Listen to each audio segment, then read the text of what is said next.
Blog Talk Radio. Hey guys, this is Those Guys, and I'm your host, Matt Marrero, along with your other host, Anthony Sinandris. I'm super hyped today because we're doing Batman v Superman, and here's the thing, right? I fucking hate it, but I also like it, so it's really bad. No, because, alright, here's the thing, right? Do you love it or do you like it? I'm in between. I tend to say I love it, but then there are certain things I'm like, well, maybe like it, but then I keep going back and forth. I just do love the beginning of the show. We're going to talk about this movie, and I fucking hate it. Word for a great ride.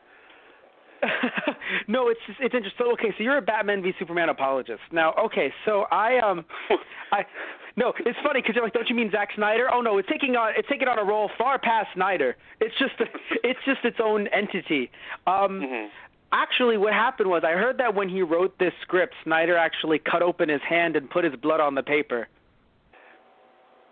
How did you find that out? That was supposed to be top secret. Oh, well, now I'm going to get assassinated. By Deadshot. That's a reference to what we're doing tomorrow. Yeah. No, but seriously though, all jokes aside, right? Yeah. I know that you like this movie. Now, it's very hard to find someone who likes this movie, but to be fair, I think it's harder to find someone who loves this movie. So I think, because I'll be honest, for mostly everything that I like, I also have on another coin, as if basically this movie is about Two-Face, in my opinion.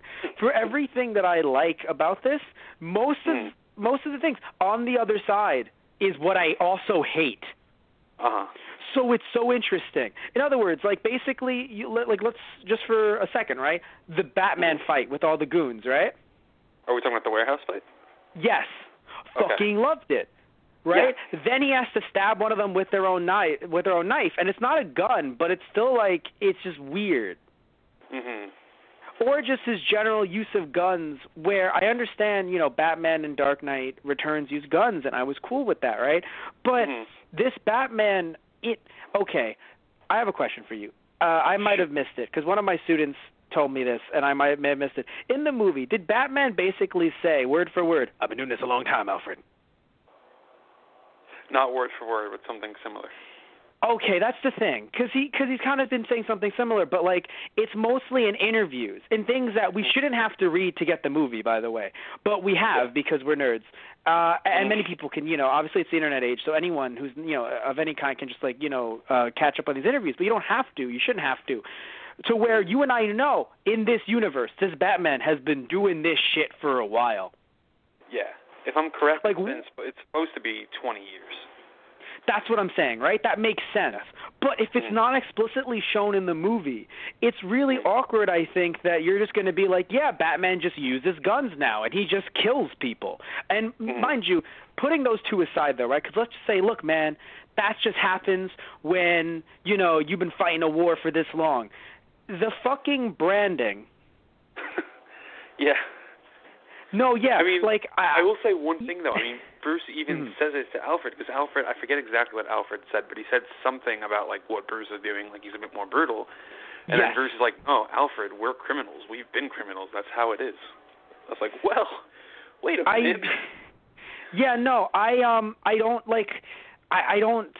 That. Thank you so much, because I almost forgot. I don't have that line in my notes, so thank you, because now, at least even I can get you in on this, at least, a little bit of it. You understand, certain things were bad characterization, don't get me or at wrong. least not. The reason I like this movie, the whole point that I like it, is because I didn't think I'd ever see this in a movie.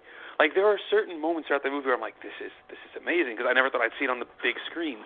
On the whole, the movie definitely has problems. I just like it for the fact that they were able to do it, meaning they're going to be able to do better going forward.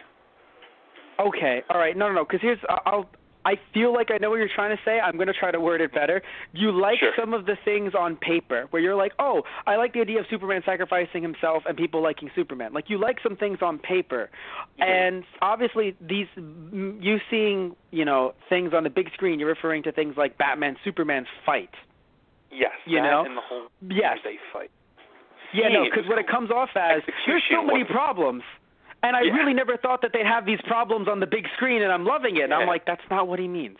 Yeah, basically. Seeing it is amazing. Execution, not the best. Yes. Now, the reason why I'm going to complain about the branding, and I'm really, really mad at the branding, right? Like, I think people have to understand why I'm mad at the branding. Nazis branded people. Yeah. That's really not the fucking kind of imagery that you want in a film like this. Now, You don't want your 5-year-old kid leaving the movie like, that kid's bullying him. I'm going to go brand him.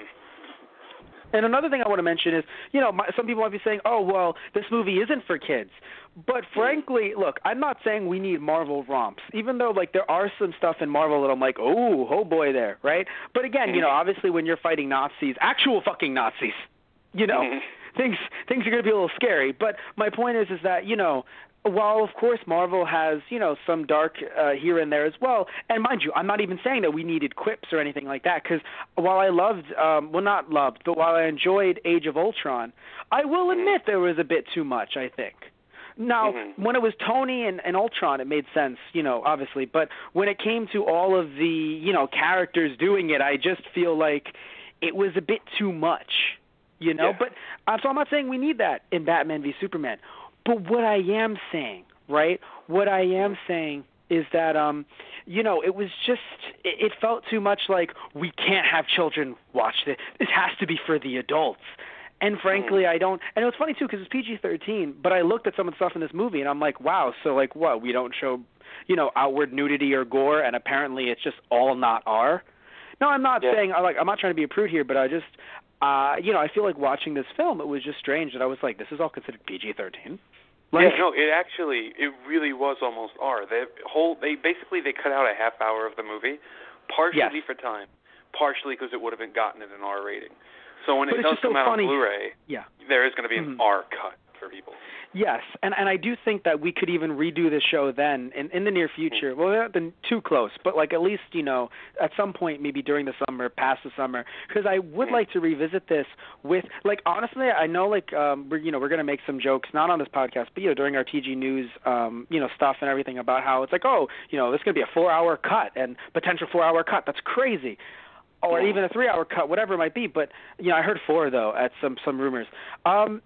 I actually would like to see that because I want to see what Snyder thinks his full vision is. Because like no, because like I do want to see what because maybe potentially a 4-hour cut would look pretty nice. But like at this point, having this 2.5-hour cut, I was just like there were things that I like and it's funny. It's like it doesn't sound like there is. We'll talk about it as we go through the film.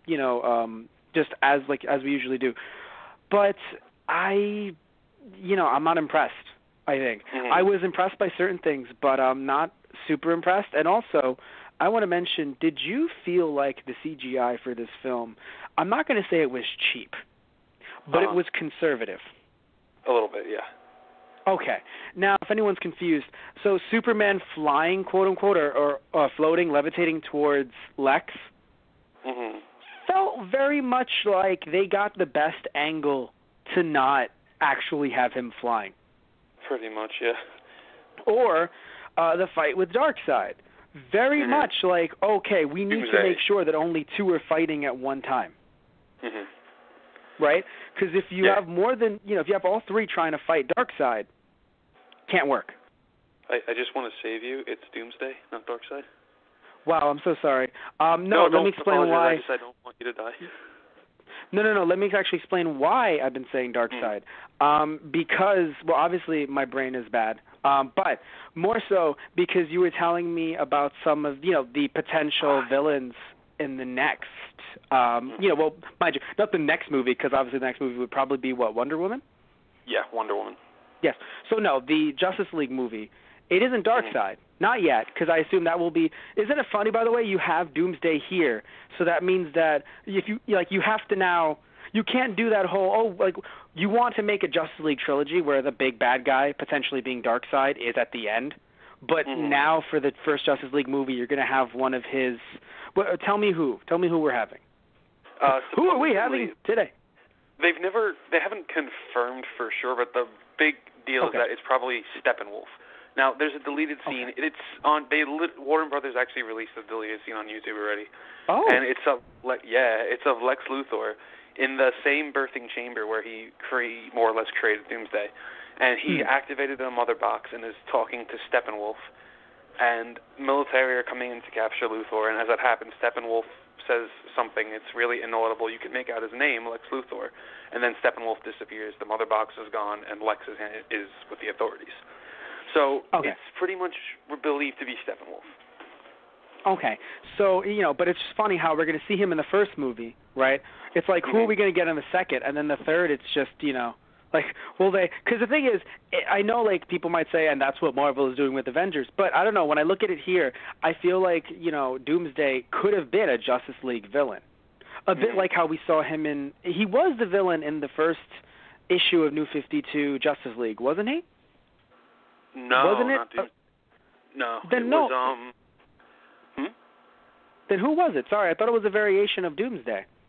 No. Oh, God, who was it? It was one of Darkseid's people. I think it might have been Kalibak. It was either Kalibak or Steppenwolf, one of those two, but I know it wasn't Doomsday. Damn, that makes me sad now. I feel sad. I don't know. Oh, by the way, how do you feel about the variation on Doomsday in this film? Some people didn't like it. It didn't really strike me as different. I thought it was okay. I mean, I kind of assumed they were going to go the whole route where he evolves throughout the fight, which they did. It's just that he didn't make it like his final form, more or less. Oh, by the way, it was funny to see how he evolved, because he evolved in a way, like, I understand the idea of, he takes in that pain and he brings it out. It's like, it was more so Godzilla. Pretty much, yeah. Like he didn't actually evolve through energy. It's just he felt like it was mutated. I was sitting there and I was kind of waiting for the Godzilla roar. But sadly it never came. Sadly a good movie never came. I'm kidding. So I apologize for the Darkseid Doomsday thing. Just my brain is very funny. So you just told me, we're going to have Steppenwolf, and I'm like, yes, Darkseid was in this film. By the way, guess what?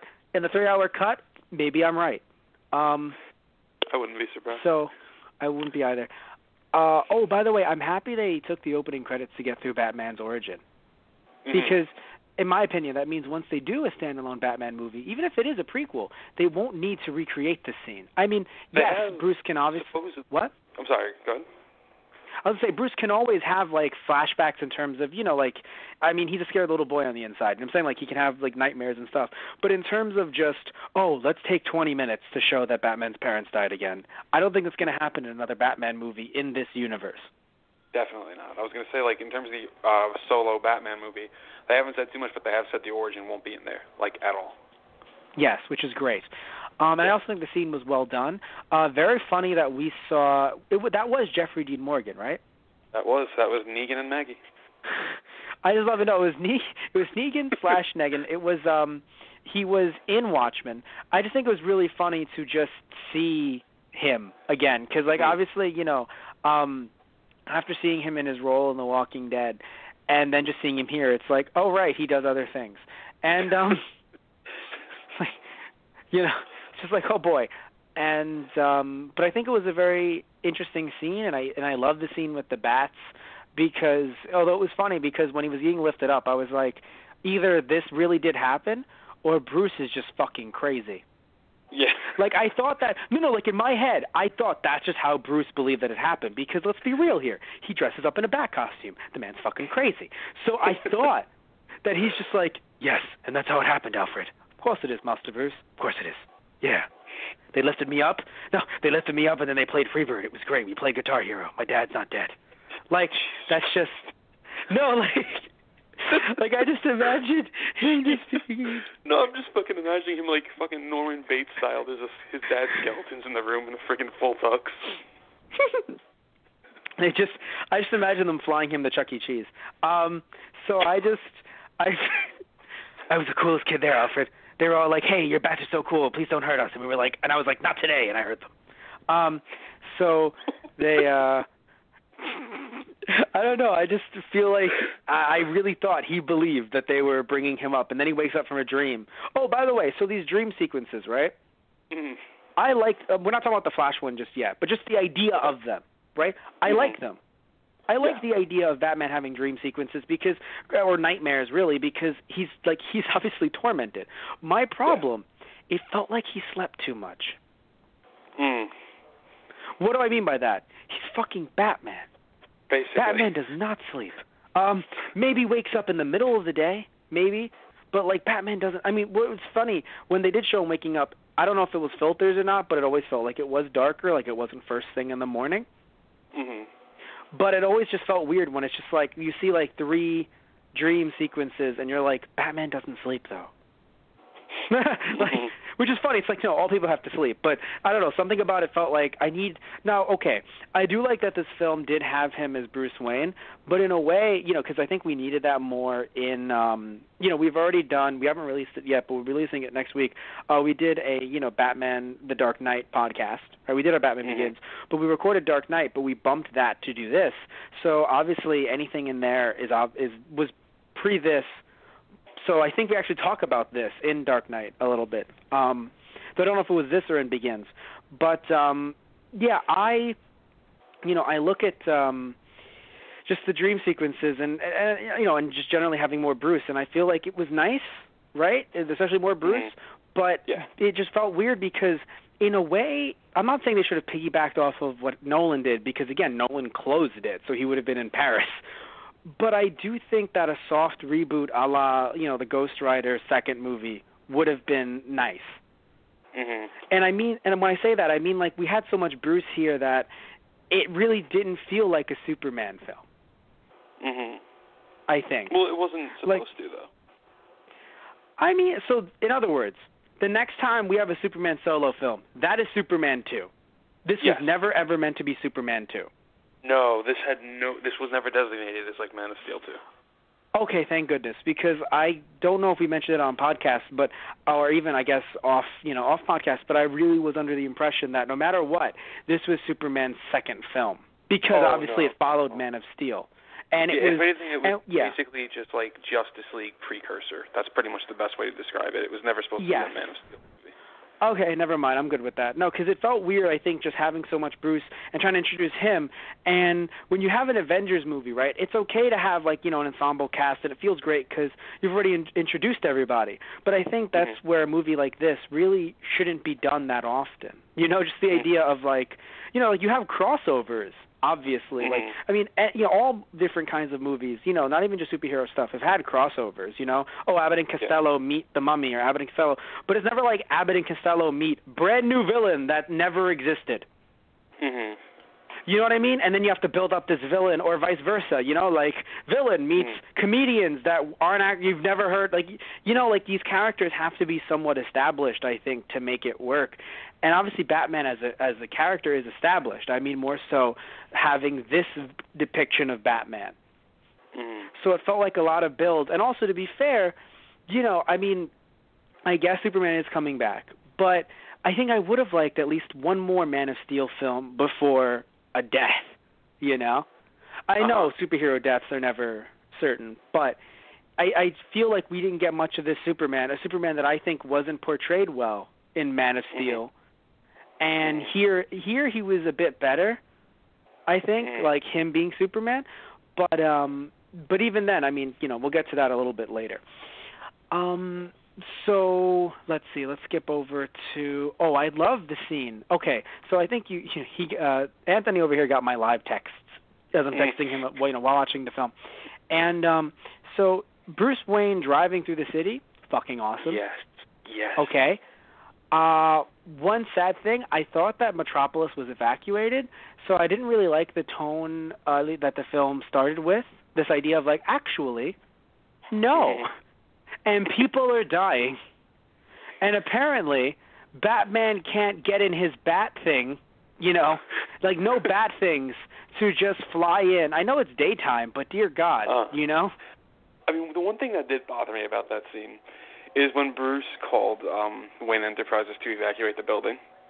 Mm-hmm. It bothered me so much because it's like, I would think you would have evacuated it even without the boss's say-so. I didn't realize you were just waiting for the call. Actually, that scene, I think, was Snyder trying to say that Bruce is that bad of a boss. I hope so, because that really worried me. Literally, it's like, you should evacuate. Literally, they're like, thank you so much, sir. But, sir, we don't have the keys. You do. Right, I'm so sorry. I locked you guys inside.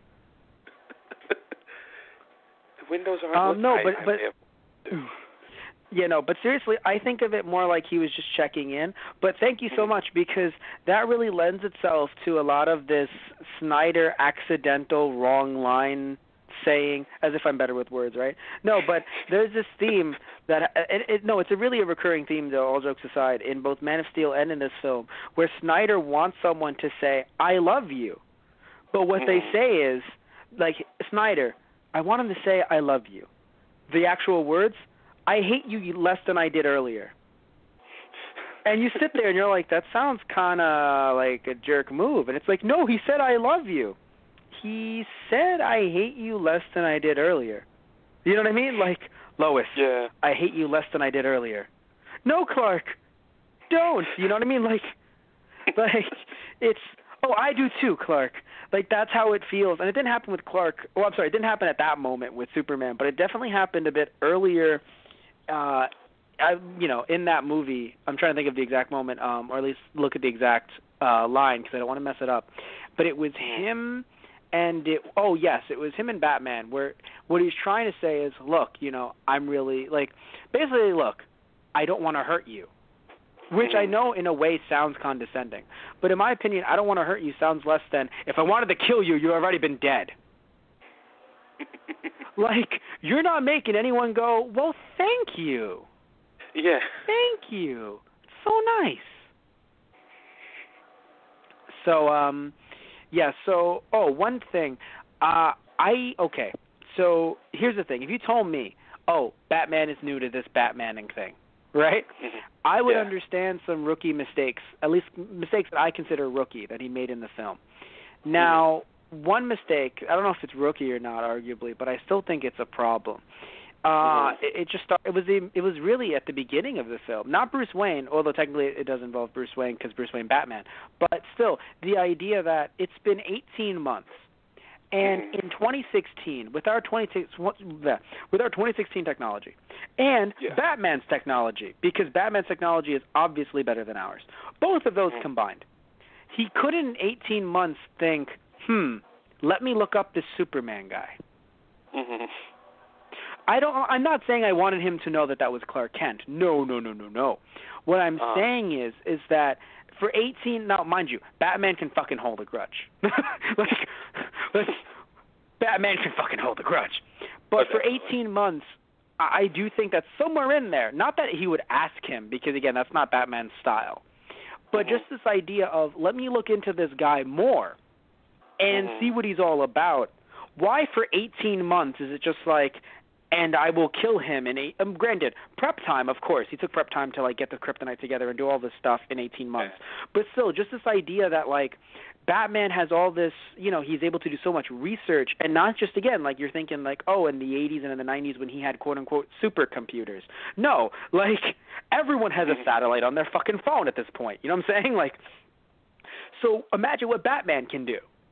Now, I was actually going to ask you, when you say look into him, what exactly do you mean? Listening to his conversations, news articles? Yes, listen to what he says. If he's Gotcha. Yes, just try to see who this guy really is, even if it's just oh no, but what if he turns on us? Because, mind you, very much paranoid Batman, right? I was about to say, that would be the only argument against that. It's well, he could just think, well, he's just saying all this because maybe he thinks I am listening in on him, so I still need to kill him anyway. Which I think, if there's a 3-4 hour cut, well, no, there will be a 3-hour cut, but if it gets any longer or there's any other deleted scenes, I would love to see him looking into it more, because as of right now, I have to take it for what it is, and this cut does a really poor job of making me feel like Batman was just, he was just chilling for 18 months, or he was just down in his Batcave, which I think, by the way, very good. I love the Batcave in this film. Oh yeah. Just down in the Batcave, and didn't even look up to think, I wonder what. So imagine if it feels like in 18 months, Superman could have died, and he was just oh shit, I wasn't looking at the news. He's dead. Oh fuck, everything I made is just it's worthless now. No, clearly he's gone outside. Clearly he's Batman every night. He's not just inside building things. I mean, heck, Alfred can help him build things now, apparently. At least feels like he could. We didn't see Lucius at all during the film. And, right? I completely forgot about tech Lucius, guy. actually. Me too. But I mean, we were seeing. Tomorrow we're going to be doing Gotham Knight. So I see him in Gotham Knight. I'm like, right. Batman has a tech guy. Where's Lucius? Hashtag Where's Lucius? So I just feel like I still want Better Than Pa Kent to be tagged pretty much everything. Oh, I know we do. you do. I'm waiting for you to bring it up in this conversation. Well, I mean, we will when Pa Kent, or hell, even when Ma Kent tries to. I feel like what Ma Kent said in this film, she tried to look at Pa Kent and she was like, "You're not going to be the reigning champ on my watch," and just looks at her son and just like, "You don't owe them anything. Are you my mom or Lex Luthor? We don't even know anymore." Like literally, like it's fucking Venom. But seriously though, yeah, I feel like in 18 months, something could have came up that he could have been like, maybe I don't want to kill him as bad as I did originally. Like, and also just this idea that he sits there and goes, oh no, he's causing collateral damage. But I think the problem is that it's as if Batman in his 20-year career has never blown something up or gotten something blown up. Mm-hmm. So I think now, mind you, someone might say, but not to that level. You clearly haven't seen a lot of Batman. Yeah. I'm not going to try to take movies into account because, I don't want to sit there and try to hold this continuity to Nolan's because you can't. Like, it's a completely different series. Yeah. But if we had to. No, just the train scene, that's all I'm going to say. Like, I would argue that if there was a Superman there, he'd be able to fucking catch the train. Yeah. You know what I mean? At least we hope you would. Yes. Anyway, fly. So what? Not just fly over it like a LexCorp tanker truck. Exactly. Oh, by the way, so Superman saves Lois Lane, but not Jimmy Olsen. Okay, what fucking ever. Yeah, like, I'm going to go. I have to agree on that because I when I first saw the movie, like the first time, I was just more in awe of it, so I wasn't really like picking out certain things. My second viewing, I'm like. Well, I'm sorry to interrupt, but none of us knew it was Jimmy Olsen until we were told in an interview, though, right? Oh, no, I knew it was Jimmy. Oh, okay. Whoops. Shit. Yeah. Did they say it was Jimmy, like, on screen? Not on screen. I read it somewhere before seeing the movie that Jimmy Olsen's in the movie. And then when I that's saw what him I meant. on camera, yeah. Yes. I read it somewhere else, and I assumed it was him because I had read it somewhere else before I saw the film. But then again, I saw it late. So, that's, yeah. But yeah, so, and how do you feel about this? Sorry, I should interrupt you. Like, so wait a second. He obviously heard this, and he came for Lois, but why did he not come sooner if he heard the gunfire? Yeah, I assume. I mean, the man is fast as anything. He's faster than a speeding bullet. I assume what they were trying to say is this Superman is heavily underpowered compared to any Superman you have ever seen. But no, because it feels that way. And I'm not trying to refer to his fight with Batman because, again, he was trying to hold back. Yeah. I'm just referring to his, and I say this only because with the cool toys that Batman had in, the Dark Knight Returns, it definitely, and also by the way, Superman being a lot older. Superman does age. Superman being a lot older in Batman Returns, it made sense that the two could fight. With Batman's crazy tech and his kryptonite stuff. But this is seriously a fresh Superman. I guess, but again, I guess in this case, fresh meaning, I can't. Like, I'm not as good as you would think. And Batman, who literally had, 3 kryptonite weapons? 18 months of prep time. It's like, Bruce, are you also falling on hard times? You know what I mean? Like, what's going on here? But anyway, so yeah, because again, you heard, later on Superman saying, even though I disagree with this completely, and we'll get to it when we get to it, but the idea of, if I'm not paying attention, apparently I don't hear shit. Mm-hmm. So if that's the basis of this Superman, first off, how the fuck are you super? But whatever. Anyway, no, because I'm not saying he needs to hear a baby's heart beating in Africa or Nicaragua, but you're on American soil. You're on this, although I will admit, of course, where they were very far from American soil, but at least in regards to him, on, with the bomb and everything. Yeah. It's just it's in the fucking same room as you. But in regards to Lois, they were pretty far away, but I still think that, there was enough time that the second, first off, actually, fuck there being enough time. He knows that Lois is there. Exactly. Motherfucker should just be like, just with super binoculars, because again, apparently he can't see that far. Because again, he's not super, so he has his super binoculars, given to him by his dad, who literally, his dad is just like, here are some binoculars, son. He's like, wow, this is so cool, thanks, Dad. And then all of a sudden, Pa Kent is just like, you should kill children with those binoculars, son. I'm kidding. Oh, Pa. I honestly thought you were going to say, I really thought you were going to say, what are they for, Pa? To watch everyone that you don't save die. Should I watch Lois with these super binoculars and try to save her? Maybe. I don't know. Anyway, so you don't know her. You don't. Oh, well, that's Ma getting tagged in for the tag team main event. Just tag in Ma. You don't owe them anything. But anyway, we'll get to the Pilly Me. We'll get to that fucking later. But anyway, yeah, I just I feel like Superman was very underpowered in a way that really just tried to write it off as if he wasn't. I don't think he wasn't powered, like he didn't have any powers, but like it's just the idea that he felt as strong in this movie as he would be on Krypton. Mhm. Now I know on Krypton you can't fly, so that's the only difference. But really, like, what did the Earth's sun do? Like, it only gave you the ability to just, defy gravity slightly. Mhm. And the beams, yes, the beams of death, yes. But really, like, you have strength that you're stronger than a normal human, yeah. But overall, I mean, I'm not saying he should have beaten Doomsday on his own, but like he couldn't. So, yeah. You know what I mean? Like, how powerful are you really? By the way, so I liked the tribunal, well, the hearings rather. It felt like a military thing, though, but it was really, there were hearings. I like the hearings because I really like that they're trying to charge Superman with crimes, because it makes sense that a government would want that done. But I don't like how it paints a bleak picture of the world. Not referring to the government, but referring to everyone. Like, it really does feel sad to me that in this, that maybe the full cut will actually have people saying how much they love Superman. Like, why in the fuck are you going to have a movie that's not going to show the other side? That would be like having Captain America Civil War. And let's be real here. Batman v Superman, the way they were trying to set it up was a little bit like that. In regards to one is showing, right? Imagine Captain America Civil War that cut out anything that was pro-Cap. Mm-hmm. And it was all Tony just saying, look, we got to conform to what the government wants from us.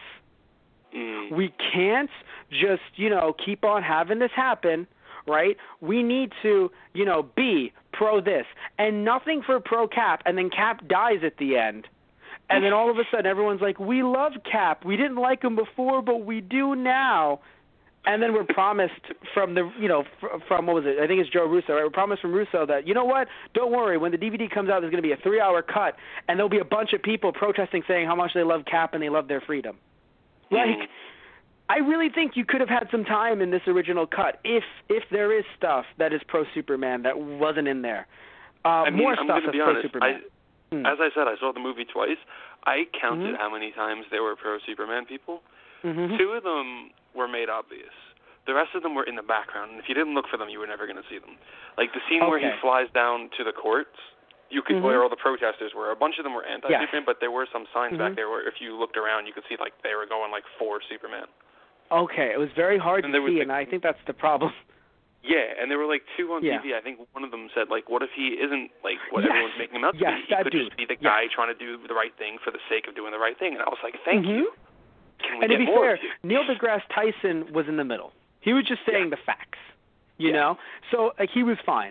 Also, I don't want to say it's racism outright, but it felt pretty awkward that, like, okay, because to be fair, I'll say both sides.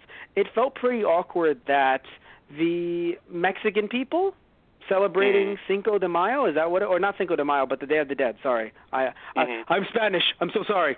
I'm Hispanic. I must. It's like first you do dark side, then this. Celebrating Day of the Dead, and then they hold Superman up like a god. Like I feel like that seems racist. Like all these Hispanic people, these foreigners, they look to him as if he is a god, these Christians, but thankfully in good old atheist USA. Now, to be fair, the other side is, man, these white people are cynical. So I don't know which they were going for, but it still feels pretty awkward that Superman goes to another culture, and that culture immediately worships him as a god. But thankfully we don't in America.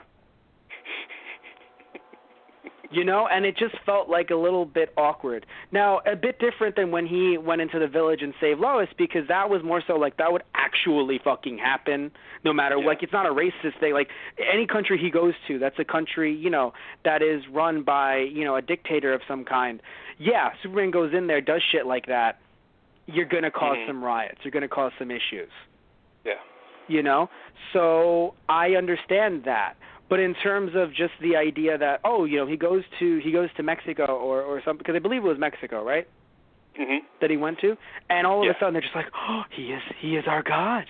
I was like, ooh, I don't like that. Especially the way it was shot. Like, he's right in the center. They're all putting their hands on him. Like, guys, really? Yeah. No. Mind you, it could have been any place, but the problem is that it wasn't, like, America was shown as the anti-Superman place mostly, and then another place that's, because if it happened in Europe is big, I guess, and Europe also isn't considered the foreign, like, other, like, it's hard to explain. Basically, it's like, okay, Mexico could have been substituted for Africa, and it still would have been the same kind of blow in terms of, despite Africa being large, just this idea that, like, these tribes with these people that don't know any better, they look up to Superman as if he is our god, their god.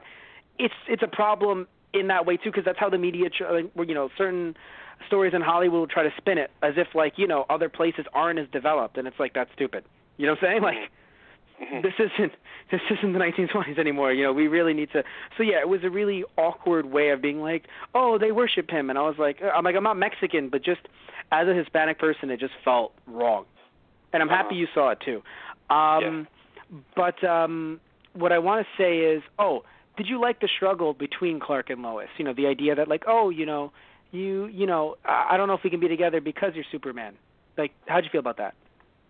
I was in the middle on it. I mean, I thought I understood it, but I didn't really find it to work the way they played it out. Okay. I didn't hate it because it felt like it was ripped right out of a comic book. And for anyone who forgets, lots of soap opera-y stuff in comic books, guys, all right. I so definitely we already felt it was right out of the comic. I just think the execution of it was a bit off in times. Okay. Okay. I'll give you that. So we already talked about Batman branding people and how that is literally the worst thing you could possibly do with this character. Seriously, again, Nazis branded people. This is just like, what the fuck are you doing?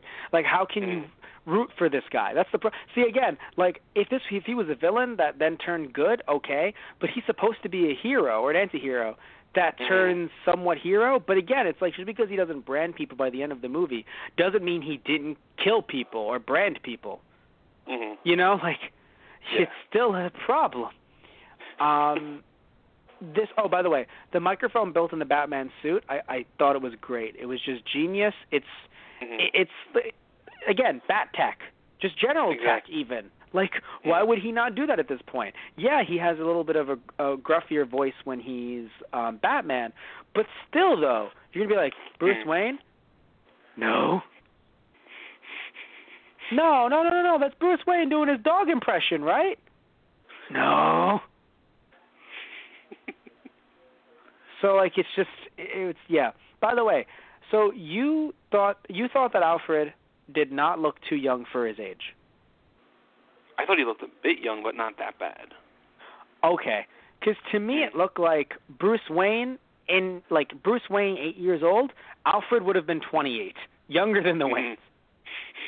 Like, no, it was so strange. I think just seeing let me see who played Alfred, because I want to see his actual age.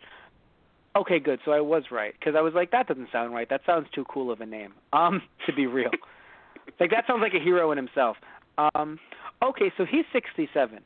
So, damn it, you had to make him look 67.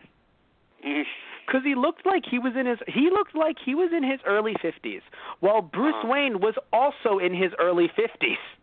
Yeah. So it was very rough because he's 67, and then Ben Affleck is 43. Now, of course, you're thinking, no, but we need to make Bruce Wayne look older because he's been fighting this fight for a while. It's like, yes, but the problem is that as Batman, if he's been doing this for 20 years, right? Maybe he's in his late 30s, early 40s. Again, 43. Okay. Right? But Jeremy Irons is Alfred. He just looks so fucking hip and cool and good looking that I sat there and I was like, wait, are you in your 50s? Like, are you only 10 years older? And heck, even then, technically looking at their ages, yeah, he would have been in his 20s when Bruce Wayne's parents died, because they died when he was 8. Yeah. Yeah, unless you're going to up the age of 12 like they did in Gotham, right? Because they upped it to 12. So, was it 12 or 10? I think it was 12. I'm fairly okay. So I guess that makes more sense. If, if Bruce Wayne was 12 and he was 32, that, I guess, it's not the worst. But still, even then, I don't know, his parents always seemed a bit older and more refined. I didn't think even looking at Jeffrey Dean Morgan, that's not a 20-year-old. You know what I mean? That's not a guy in his, mid-20s. Mm. So it was, I don't know, it was always, I guess it was just strange the way they dress some people up. Speaking of dressing some people up, so Jesse Eisenberg is Luthor. How did you feel about this? I like the fact that his eccentricity was mostly an act. I do feel like there were moments when he was full on Lex, in front of Superman or even Batman, where it was you got it, you backtracked a bit with the eccentricity again, but you were almost there. The lines with what was it? Oh my God, when Superman shows up and he goes, late is the White Rabbit or something like that. That didn't fit for me. Neither did the point when Superman shows up and he goes, hold on, I gotta make a call. Gotham City Roast. What's the news? I'm like, what are you doing? Yeah, I thought that this version of Lex Luthor, Jesse Eisenberg, in this the exact way that he acted in this role, in this movie, if you told me that was actually the Riddler pretending to be Lex Luthor, I would have, and LexCorp was actually the Riddler taking control of Wayne Tech, or just generally with Wayne Enterprises, I would have believed you. And that's the problem, is that it was just done a bit too, it was a bit too eccentric. Now, here's the thing. I don't hate Jesse Eisenberg. I think that he would have made a great Luthor, because when you saw him as Luthor in certain ways, you were like, wow, that actually works really well, nice, serious Luthor. But I think that him being so eccentric, I don't know what it was trying to do. Was it just trying to be that different? I know he was trying to be a media mogul, and that's what they were going for. The whole, you can see his environment that he worked in was more like Google. The way Google is portrayed and Facebook and a lot of, young, hip tech companies. But I just didn't really enjoy it. Honestly, the best part of him as Luthor for me was literally right after the whole White Rabbit thing, when Superman lands and he's saying something like, I forget exactly how he starts, but God goes by many names, Yahweh, da-da-da, and then he just goes, Joseph Kent. I was like, oh my God. And then he goes his the morals whole thing, were the same. Yeah. Which is funny. And, the whole fact, when he goes into the thing, if God is all good, he cannot be all powerful, and if he is all powerful, he cannot be all good. And then he throws the pictures of his mother at him. I'm like, this is why couldn't you be like this the whole time? Yeah, it's and I think the problem is that they should say it's an act, because the thing is I like your interpretation, but it wasn't really confirmed, at least in the film itself. Oh no, I'm only acting this way. Because again, you saw he still had it even when he didn't need to have it. Actually, bringing that up, I did want to ask you, what was your take on the whole library? I think it was a library gala or something at his house when he was asked to make the speech, and he made the speech, and he sort of broke down mid-speech. And he just went, whatever, enjoy the party. It felt interesting because it felt like social anxiety or some kind of I don't want to say autism, because I don't want to try and label him as that, but it felt very much like how people say Sheldon from The Big Bang Theory shouldn't have a laugh track behind him, because it feels like, people who are autistic or people who have, worked with kids with autism say, oh, that seems like autism.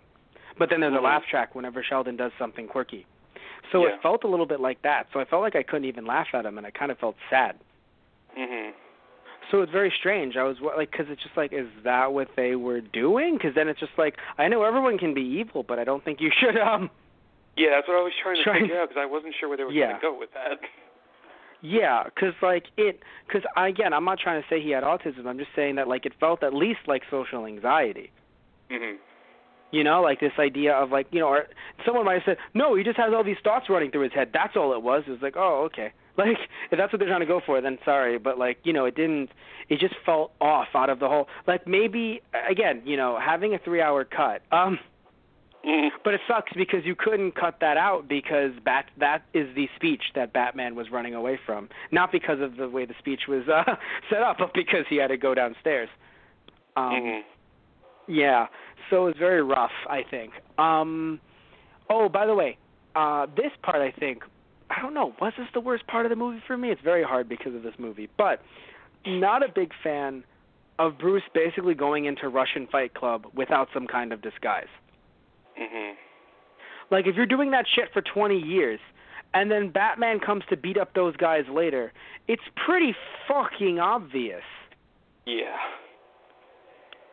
I mean, I felt the same way, because it's like, I'm like, oh, he's doing this kind of thing in a movie, but he doesn't have the disguise. Guys, you almost had it. That's why I feel like most of the movie was, really. You almost had it.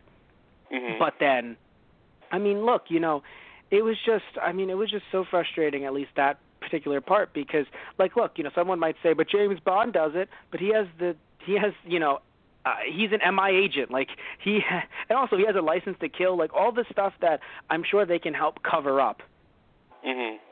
But this is 2016. Now, no one's taking pictures there, obviously, because he gets shot, so it's not like Bruce Wayne's going to be pictured there. But just the idea of, like, Gotham's worst criminals know that Bruce Wayne is there, and then some of those criminals get tacked on by get attacked by Batman.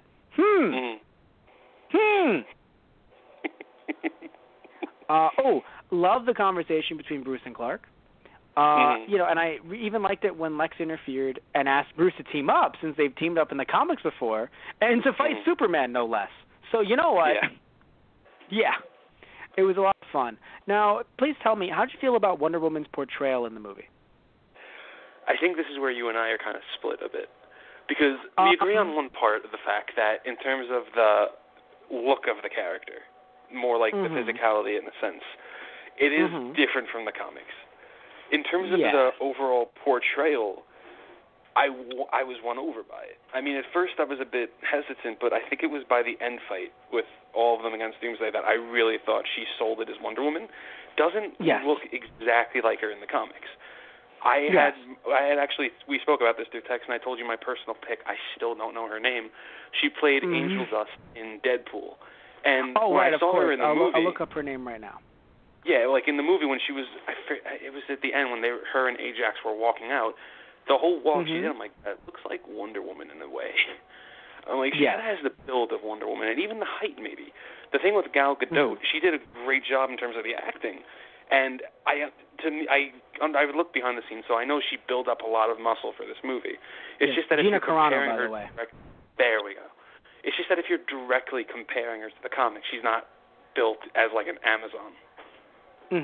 Well, here's my thing, right? Here's my problem, and I don't mean to body shame, right? But I feel like Wonder Woman should have been larger, both in height and weight. And I know some might be confused. Like, what do you mean body shame? You're saying she shouldn't have been skinny. It's still body shaming, even if you're saying this person shouldn't be skinny. Like, everyone has different body types, and some are even born into different body types depending on, you know, their bodies and things like that. So, you know, I'm not trying to say that there's something wrong with skinny people. But what I am saying, you know, because warriors come in all shapes and sizes. But I think that, you know, she was built in this movie, built more like Amethyst, the DC character, and Harley Quinn, right? Not Wonder Woman. And I think it's frustrating because I think women of all sizes can find ways of being represented in media, you know. So this isn't me trying to, let's say, push smaller women out of roles because, frankly, smaller women are always getting these roles, right? So I think this was a point where you could have had her, if not being, you know, heavier in terms of weight, taller, or at least close to Batman's height, and at the very least, a wider, rounder face, right? And I just think it would have made sense, like some people try to refer to it as pandering, right? But I mean, look at it. You look at Wonder Woman in the comics, depending on her portrayal, she's either taller, at least she's taller, right? That it's always a thing. Like she's always tall. And if she's not tall, or rather if she is tall, she's also a little bit, heavier, and that's okay because, again, warriors have this muscle and this, this strength to them. I mean, and again, like not like she can't have strength as a smaller woman because, to be fair, she's a fucking Amazon overall. Like she's magic overall. So overall, you're made out of clay, honey. But, like... You know what I mean? Like, let's be real. Just that's what it is overall. But I don't know. I just feel like especially her and then the Asian woman that was a twig, it just felt really weird because again, like I'm not saying Snyder put her in just to be like, fine, this will be feminism. Jeez. Like I'm not saying he reacted that way because I don't look. I've been saying some bad stuff about Snyder, but I don't want to sit here and say like, oh, Snyder is a sexist or whatever. Because I'll talk about his directing ability and what was written into the film, but I'm not going to say that, I don't know him, right? Yeah. I just think that it was an issue if you're going to, if this was the movie, it's like, yeah, let's bring in Wonder Woman. Finally, women, an icon for women everywhere. And she's small, petite, like, and mind you, again, what's the problem with that? Not a problem with that, but it's everywhere. Yeah, and I will say one thing really quick. I have a feeling we are going to see a bulkier Wonder Woman as the movie goes on because if I remember correctly, she was cast pretty quickly for this in terms of like her from casting to filming. So I don't think she had as much time to build muscle. So and I've seen pictures of like behind the scenes of like Justice League filming and all that, and it does look like she bulked up a bit more considerably. So I think it was more a matter of like timing than anything. Okay, then. And I really wish she was taller as well. And also, right, from a storyline perspective, I don't really think she fit here at all. Really? Because here's the thing, right? I guess this isn't her first time being Wonder Woman either. Like, apparently, Man of Steel, fucking Superman has had people around him the whole time. Why the fuck are why is everyone concerned about aliens when we've had, now to be fair, Cyborg, Aquaman, and Flash have been keeping themselves hidden or have been hidden through other ways, so we're not going to reference them like, obviously they're just around. But fucking Wonder Woman being around the way that she has, clearly helping people. Like, this isn't her first rodeo, yes, but it's our first time seeing her, and she feels more like Catwoman than anything. They did kind of address it, though, in the movie. She said, like, she's been inactive for years because I think she mentioned either World War I or World War II. I don't remember which one. Yes. It was after one of them where she decided, like, she wasn't going to step in anymore. She was done with it. That's true. And the whole reason she reemerged in this is she said, I'm looking for something that was taken from me by Luthor, which was the picture. Yes. So of course, when Bruce got involved, that's the only reason we saw her again as Wonder Woman. That and Doom. That is true. It just feels like, I don't know. I know what you mean. It kind of feels like if she wasn't looking for this picture and if Bruce wasn't there either, this would have never happened. Yes, and also just the idea that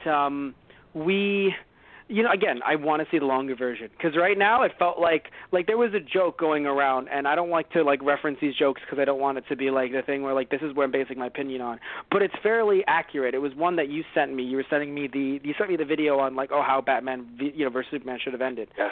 It was so accurate though in terms of like, my movie only consisted of me just sending out a couple emails. What did you guys do? And that's what I'm saying. Like, it was very rough, I think, like, that she didn't even get a lot of... Because, really, I got to be honest, she felt more like Catwoman. Like, if you told me she was Catwoman, I would have believed it. And I wouldn't be surprised if people who have, media blackout on all things Batman v Superman were like, is that Catwoman? She has a weird accent, but it looks like Catwoman. And then all of a sudden it's like, oh, that's Wonder Woman. Like, oh. Yeah. But yeah, so let's move on. I liked her accent, but I don't, I feel weird about accents only because, I understand it's but she's different, but there is no Amazonian accent. Yeah. So it's where is that from? Because once I know where that's from, I know it's not Amazonian because it doesn't exist. By the way, Lex told a guy with no legs that he wants him to stand for something. Lex is a dick. Anyway, moving on. Did you notice that? Yeah. As soon as he said that, I'm like, oh. By the way, so I love I love that Batman watches movies just like us. Because I don't know if Batman was seeing into the future or anything, but the motherfucker had a dream about Mad Bat's Fury Cave. Did you notice that? Yeah. Seriously, Batman was just dreaming about Mad Max, just like any of us would. No, but in all seriousness, it's like it sucks though, because I understand they were going for like he's having a prophetic dream, but I kind of think it has something to do with the Flash breaking the time barrier at the end of the dream. Yeah. My problem with it is, if that really is a look into the future, then you and I thinking, oh, look, he's changed, apparently doesn't fucking change anything, because he's going to kill people heavily with guns. So nothing changed. Now, unless Flash, by accident coming through, changed things for the better somehow. Like maybe Lois was meant to die, not Superman. Yeah, he changed it. Right? Were you able to hear, like, his whole thing clearly, the Flash, or? Not all of it. What I did hear was he was saying Lois is the key, and he also said, I came too early. You hate Superman, by the way. Remember that. You hate him. Okay, that's what I wanted to make sure. I was making sure you heard the whole thing, yeah. Yes, the fact that he which is funny. so early is what's going to change it. I hope so, and I hope that would be so super interesting if that's what happened. But I would hate, because or we learn in the future, they're not people anymore, they're zombies or something. Or they're not, like they're Parasite, or something. I would be like, okay, that's cool. They're hosts to a Parasite. That's cool. But as of right now, he just, like, killed a bunch of real people. Yeah. And that's fucking terrible. Yeah. Now, so about Flash coming in the way he did, I like it a lot, but I also hate it a lot. Because here's the thing, right? We talk about, so a friend of mine, right, who watched this movie, he liked this movie, and it's not you. I was not going to be like, and his name was, no. But it's not you.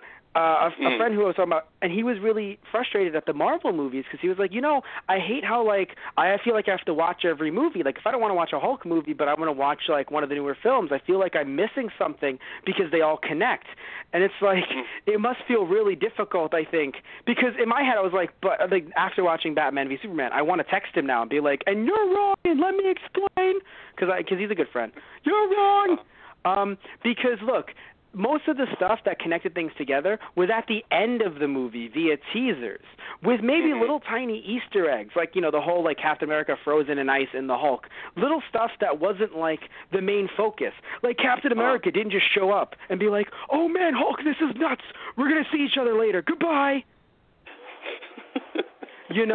But, like, that's what happened here, and it's really frustrating because now we have a cliffhanger, not at the end of the movie, like what we have with Lex, which I think is cool because that's a teaser for what's coming later. It would be like as if in Batman Begins, Joker appeared, was like, not yet. Throw a smoke bomb and left.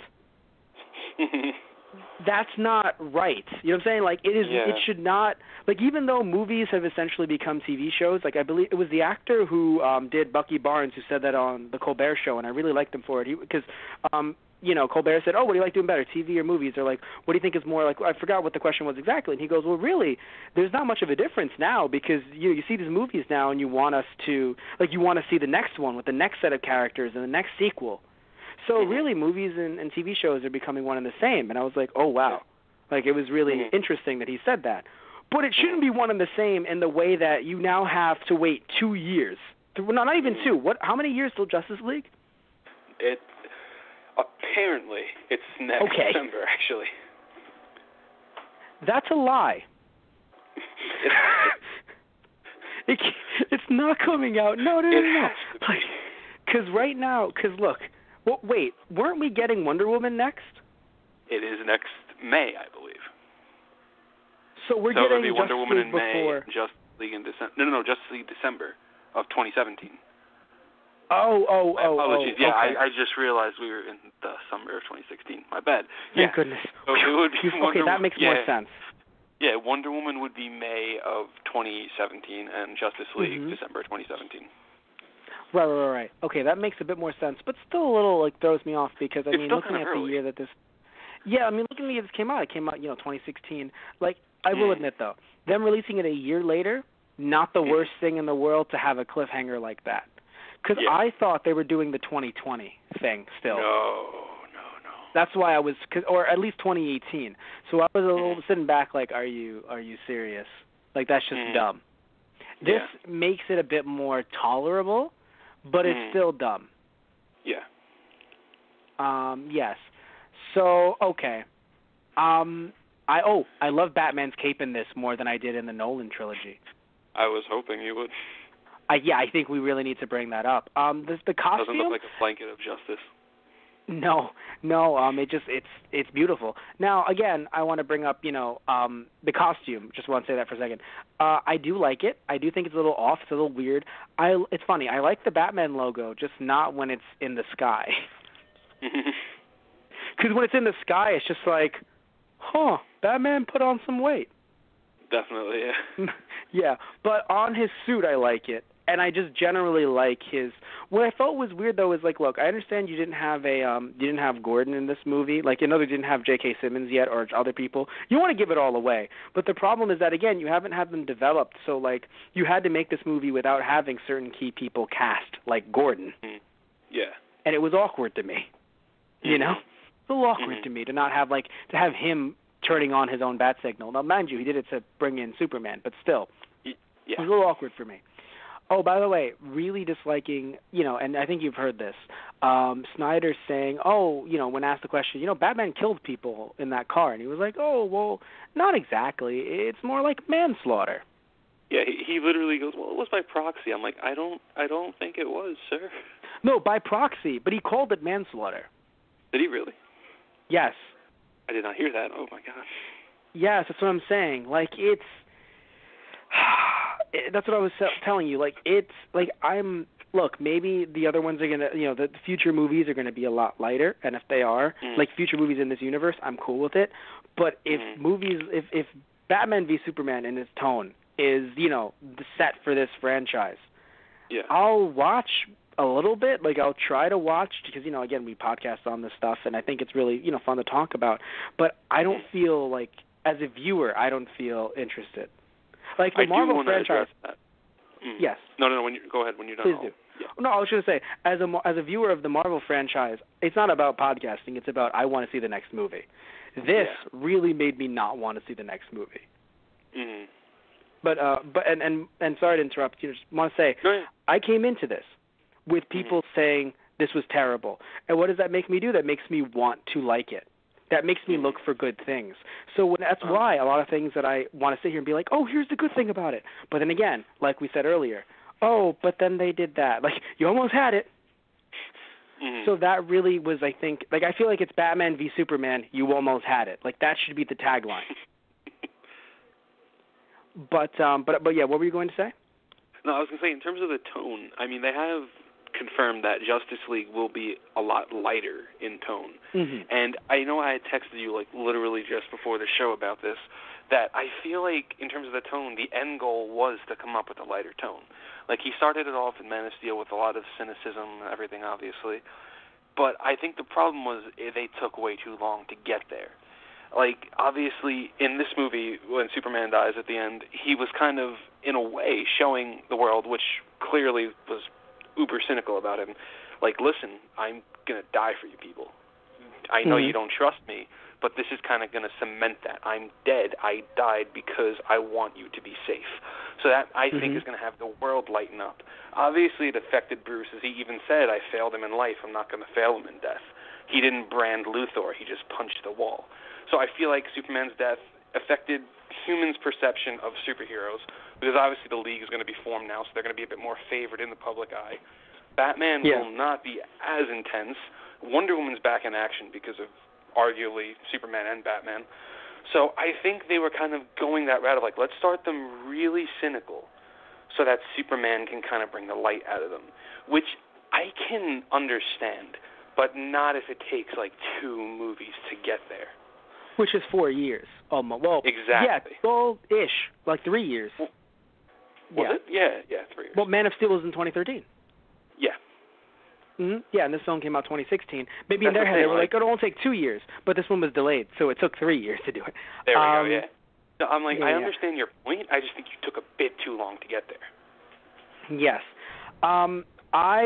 And the way I bring it up, right? I think that the reverse should have been done. I told you this in text.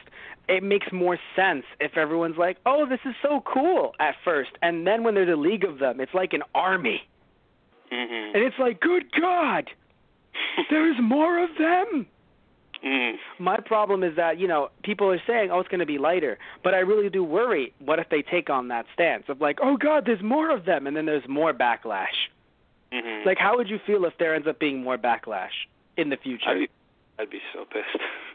Okay, good. All right, so at least we're in the same boat here. Because, I'm not saying it's going to happen, and I don't want to put you in a position to say it now, say it, like Two-Face. Anyway, that should be a reference, but sadly, since we haven't released Dark Knight yet, it's a fucking teaser. But, so... let me look at. Okay, let's talk about Ma Kent for a minute because I want to try to wrap things up really soon. So let's talk about Ma Kent for a second. What the fuck are you doing? I see why you and Pa got together. Look, I get it, right? You were telling me this, and I didn't need you to tell me it because I understand what she's trying to say. The same thing what Pa was trying to say. She just loves her kid, and she's like, look, this media, they've been a bunch of assholes, okay? And I get it, right? She loves her son. But why was Alfred more inspiring compared to both of Superman's parents combined in Nolan's universe? The universe that gave us a more, quote-unquote, realistic Joker, Bane, and Talia. How? How is that universe a nicer universe than this one? Remember, we looked at Nolan's universe and we were like, man, this is edgy and dark, and I know we liked it in a little bit, but there was some stuff we were like, I don't know. How did it take 2 Snyder films to make us sit there and go, man, I want 1966 Nolan universe?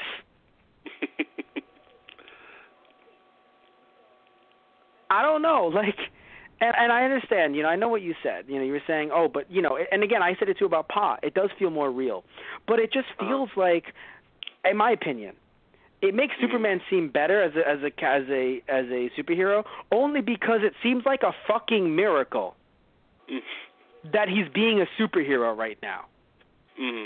You literally had both his parents saying, just don't do it. That's rough when you need, I can see Alfred doing that.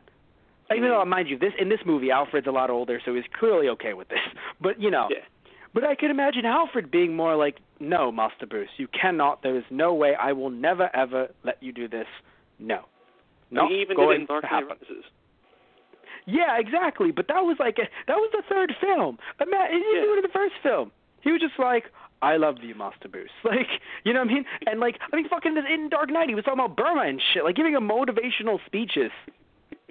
Right? And then in fucking this one, it's just Ma, you don't owe them any, look, let's be real here. Be real with me, man. Some of those lines, I know it's look, it depends on who says, anything can be taken out of context depending on who said it. But if Lex Luthor said that during his argument with Superman at the end, wouldn't that have been the most evil villain shit? Yeah. You don't owe them anything, okay? The White Rabbit doesn't owe the kingdom anything. You know what I mean? So just in my head it's just hop on home, Peter Cottontail. That fucking seems like something he could have said to him. Single cherry Jolly Rancher. Just, hey, can you come down here? I can't give this to you up there. All right, just stay where you are. I'm good at basketball. Oh, nope, didn't. Hit Superman in the fucking right between the eyes. Doesn't even win. Oh, nope, sorry. No, but seriously, all jokes aside, doesn't it seem like a little super villain-esque? A little bit, yeah. That's why I feel weird about it. And again, that's why I said, just Snyder, this is back to the whole idea of Snyder accidentally. He wants to say this, but this comes out, and you're like, oh, God. Oh, another thing, too, by the way. So how did you feel about Bruce and his employee, the one that he saved? Yeah, the one who ends up turning out to be anti-Superman. Yeah. I thought it was interesting. I kind of felt he was a bit wasted, though. in terms of potential. I'll give you that. Yes, I'll give you that. I'm not sure about you. My immediate thought when I saw Loss of Legs and then meeting Luthor was like, oh, Metallo. Oh, Metallo. That was my immediate thought. Which we thrown apparently, away. Yeah, given Snyder's universe, he was Metallo, and then he died just like Olsen did. That's your Metallo reference. Guy in a wheelchair. Blow him up. Yeah, no, but I actually thought of it from a different angle, from a different perspective. Batman's been, again, I like the term, but it really is accurate, Batmaning for so long. He doesn't keep tabs on people. He keeps tabs on people all the time in the comics and in animated TV shows and in movies. He couldn't just go, right, that guy that I saved. Yeah. Like, literally, it would have, like, that's my problem, I think. He made such rookie mistakes for someone that's been fucking doing this for 20 years. And frankly, we don't see him doing other things right. So it's hard for us to see, like, well, he's doing these things right at least. All we're seeing is countless rookie mistakes from a 20-year Batman veteran. Yeah. And, of course, Superman not hearing the bomb and being at the heart of it and being able to save no one. I like that Lex is a bad guy making plans because, you know, he's a schemer. But I just don't fucking get it.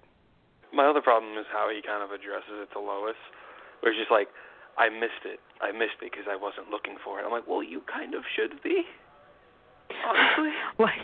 like I don't, like, that's the problem. Like, so he's not super. He just pays attention in class. Like, what the fuck? Yeah. Like, that's my problem with him. Yeah. If somebody said the name Lois, though, oh shit, he would be there in 2 seconds.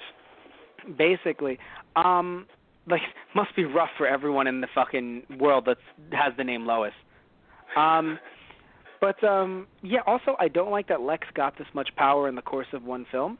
Like, I get that he had to make Doomsday, but it feels like a bit too much. And when I say power, if we quote Lex, knowledge equals power. So way too much knowledge on, like, Superman and Batman in the course of one film.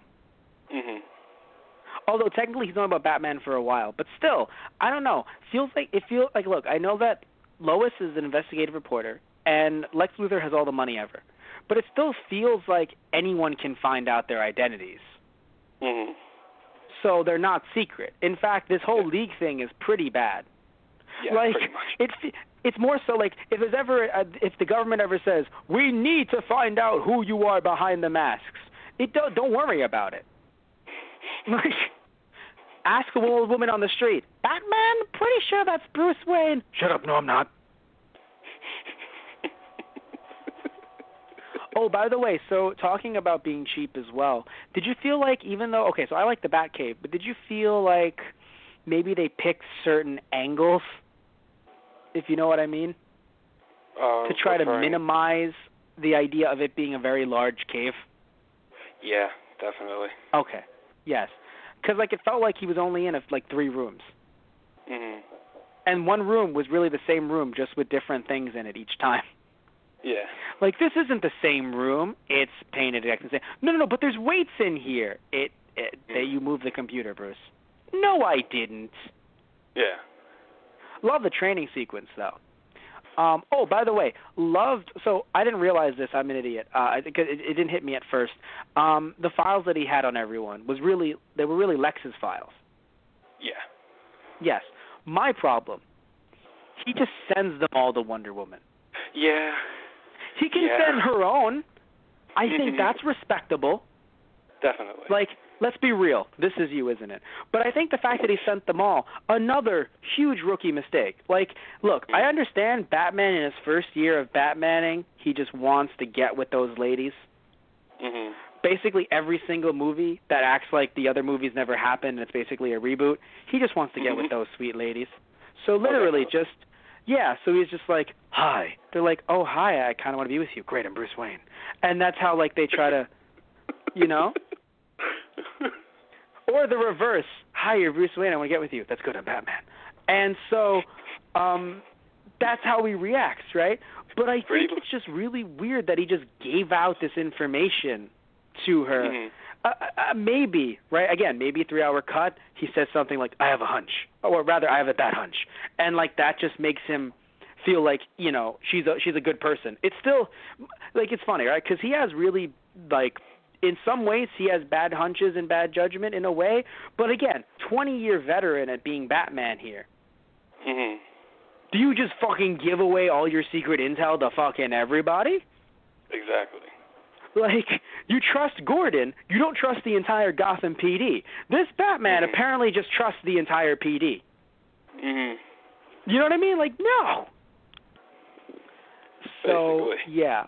Yes. Was not a big fan of that. Now, how do you feel about, what's it called? How do you feel about seeing, The Flash and seeing Cyborg and seeing Aquaman? I'm mixed on that a bit. Okay, how so? Basically, for Cyborg, I was okay with it because it seems like he just became Cyborg, and I thought that in terms of like how it was done, it was great. Aquaman, I liked the fact that we saw him. Not the biggest fan that he just kind of showed up to swing his trident at a camera and then swam away. I don't know. I liked it in the sense that I'm obviously like. We knew that there were, that everyone from the Justice League wasn't going to show up. So, like, in a way, I was kind of happy that not all of them just, like, it was done where, like, hey, they exist in this universe, but we're not focusing on them yet. I think I really liked, I don't know, I liked them.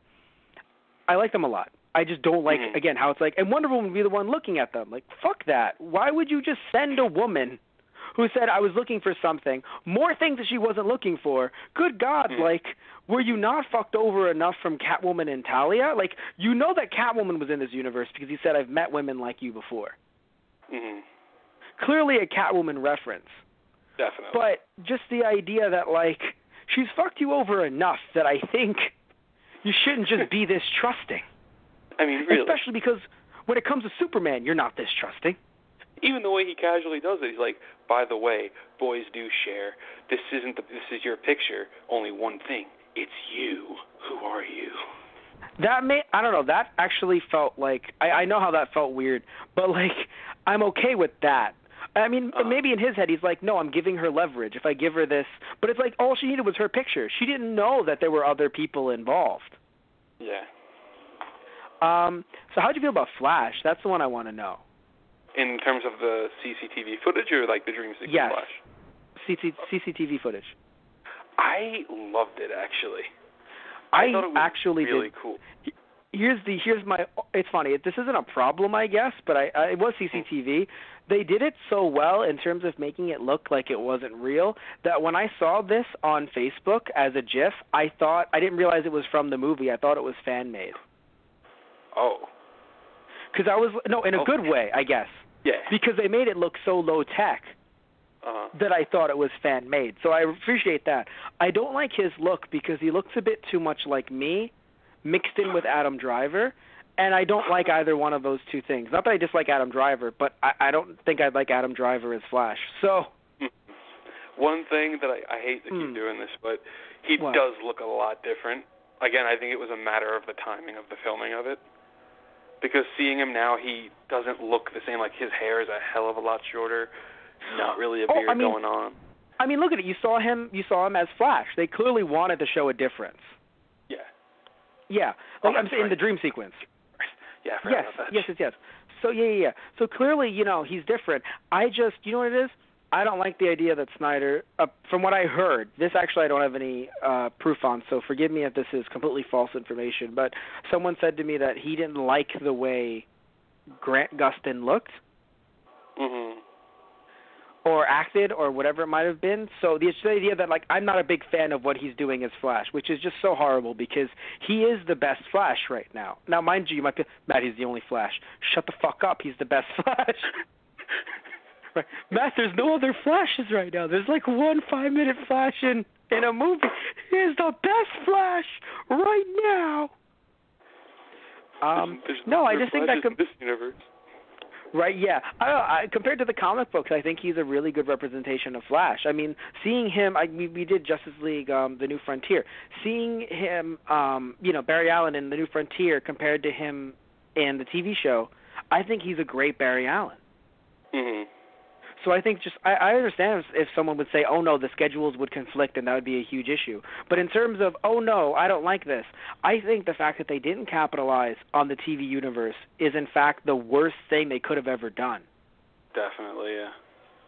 That is literally their worst mistakes, and frankly, I think it's going to come biting them in the ass when people who are watching Flash and Arrow are like, wait, but this isn't the same guy. I don't care about this Flash movie. Mhm. I want to see my Flash. Like, I don't like it in terms of, like, I would in a way like to see if Robert Downey Jr. says, I don't want to be Iron Man anymore. I would like someone else taking on the role of Tony Stark, right? Mhm. But I understand this idea that, no, they saw him first as him, right? So it's like, no, this is Tony Stark for me. Mhm. Like, but in this case, I think it makes more sense because, you know, it would have been, I think it's really stupid. Like, imagine if you wanted to make a cameo Nick Fury or something like that, Agents of S.H.I.E.L.D., and instead of showing Samuel L. Jackson, you're like, no, we're going to show someone else. Frankly, we just don't think Samuel L. Jackson has a place here. It's like, what? Like, we think we'd rather have another person play Nick Fury, and he won't even be the same Nick Fury from the movie. Like, makes no sense.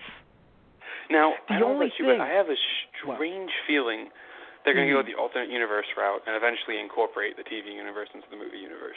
I would hope so. Like, the only two that make sense that aren't connected to any mainline continuity, like in terms of TV and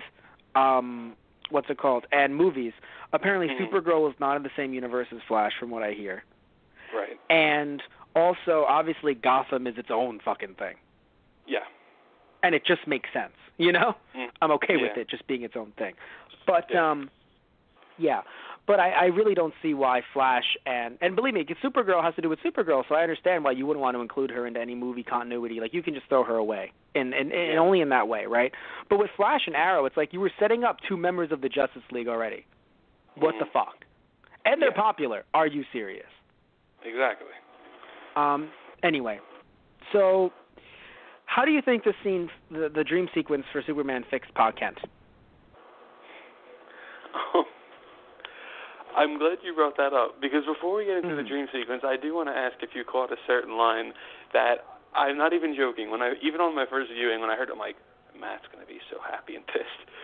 And it was pretty much when he's like, what am I thinking? Superman was never real. He was just a dream of some farmer in Kansas. What was your take on that line?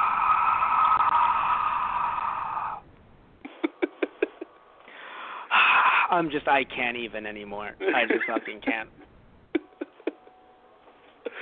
Oh, man. Everything hurts. As soon as I heard it, my first thought was, boy, when we podcast this. Yeah, I'm just, that's my, yeah. Yeah. Yeah. Yeah.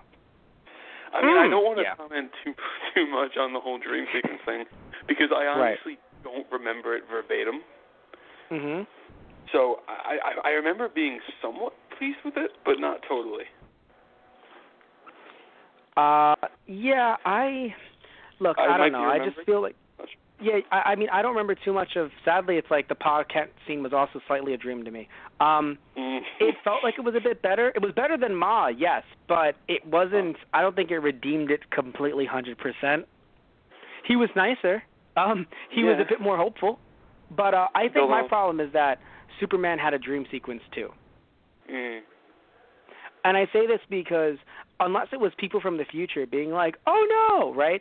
It's a problem for me because, look, okay, I will admit, it's real in the sense that he had a dream about his dead dad. Like, I still have dreams about my dad, and he passed away about a good 2 years ago, right? So it makes sense.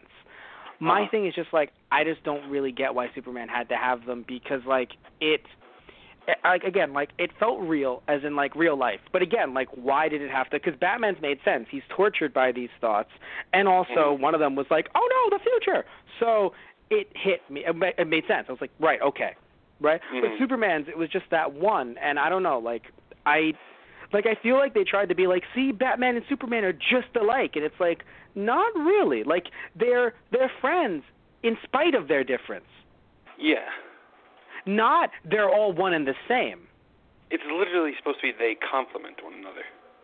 Yes, exactly. Now, because look, you look at Batman, you look at that guy, and you're like, that guy's fucking crazy. You look at Superman, you're like, that dude is an alien from the sky who wants to help people. He's not fucking crazy. Not saying that this one dream sequence made him crazy. I'm just saying that, like, it's not like they both are clearly not the fucking same. The fact that they're both killers, I think, is really saddening to me. Like, one of them had to be the not killer.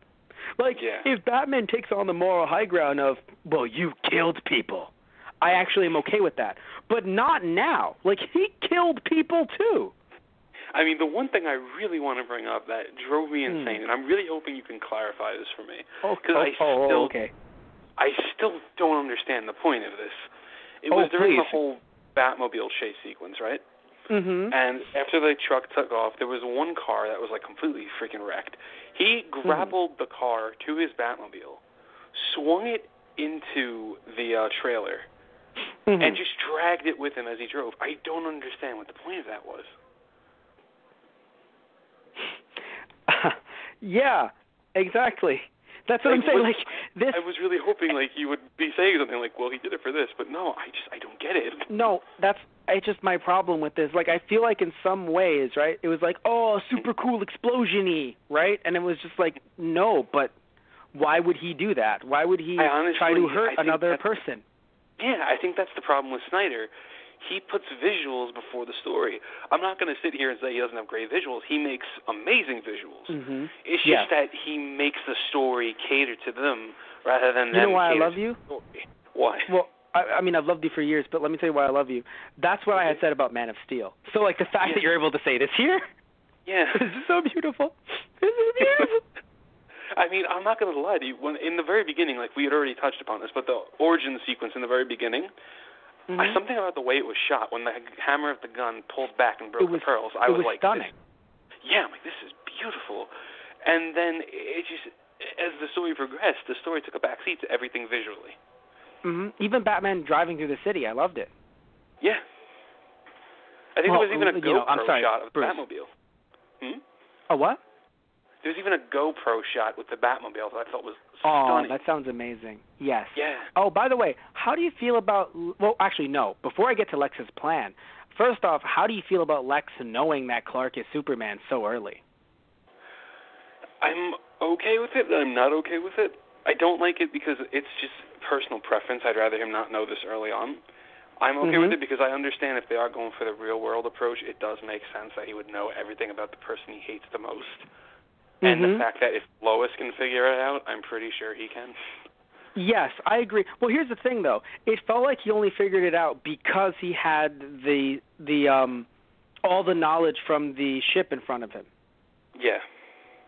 That's the problem. It's like, it doesn't feel like Batman, he was planning that shit for a while.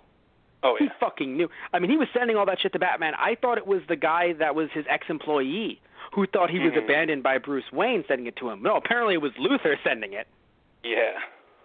Also, by the way, another thing. So now that, we talked about just for a second, like, because I also feel like, I understand it's a real-world approach, but I don't like that he knows because it's like, it feels like anyone can know in a way, and also the fact that now it's like, is he going to keep it secret? Like, why would he even keep it secret? Why doesn't he just tell every major media, like news outlet? Now, Lex's own personal issues will have him keep it inside because he's going to wait. Like, he's just like, oh no, I'm going to wait. I'm going to make sure to use this to my advantage when I need to. Right? That's that is what Lex, I thought to be as well. fair. Yeah. But it's still a strange thing because it's just like he knows now, and he knows about Batman, to be fair. Like, 2 out of the fucking, like, the only 2 that actually needed a crazy secret identity in the Justice League-ish. I mean, at least out of out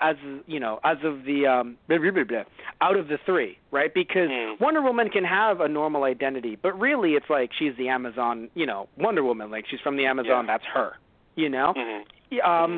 And right now we don't have any, like, Green Lantern, so it's not like we need him to have a secret identity.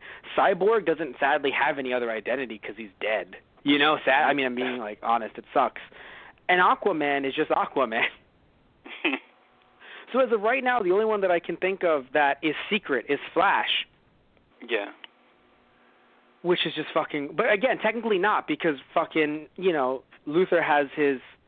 Like, they gave Luthor characteristics that I think Batman should have had. Like, Batman should have at least had one file or something. Mm-hmm. Yeah. But literally, like, or at least if he's going to send her the Lex files, be like, oh, and here are my files on Superman. If he's going to, no, because, like, to be fair, it's just like, maybe you can help me fight him sometime. Yeah. Romantically.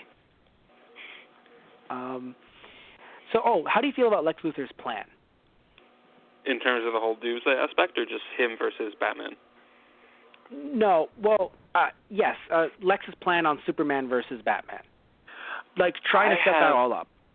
I have a few issues with that. And the main issue I had was kind of addressed in the video I sent for how it should have ended. Right, yeah, where the parody it was video that I love. Just like, honestly, all Superman had to do was fly around the city, look through buildings, and find his mom. You could argue bloodline. Just listen in. Yeah, no, I think that's why, like, the mom should not have been in that. If the mom was actually in Gotham, I think it would have even set up a bigger fight of just like, she was in your, you know, it's like she was in your city. I didn't know, you know? Exactly. And but the fact that, yes. What did you think of the fight on the whole? All right, so I'll talk about Lex's plan in a minute. So we're talking about the fight. Yeah, I thought that, I mentioned a bit earlier, at least I should have in this podcast should have already mentioned that I feel really weird that Batman has like a year and a half of planning. Mm-hmm. And he's just like, a spear with kryptonite on the tip. Batman? I don't even have to say anything next. Even too much Moby Dick, dude. Yeah. Oh, my God. Like, it was just, it's just like, my parents took me to Moby Dick before they died. That explains everything.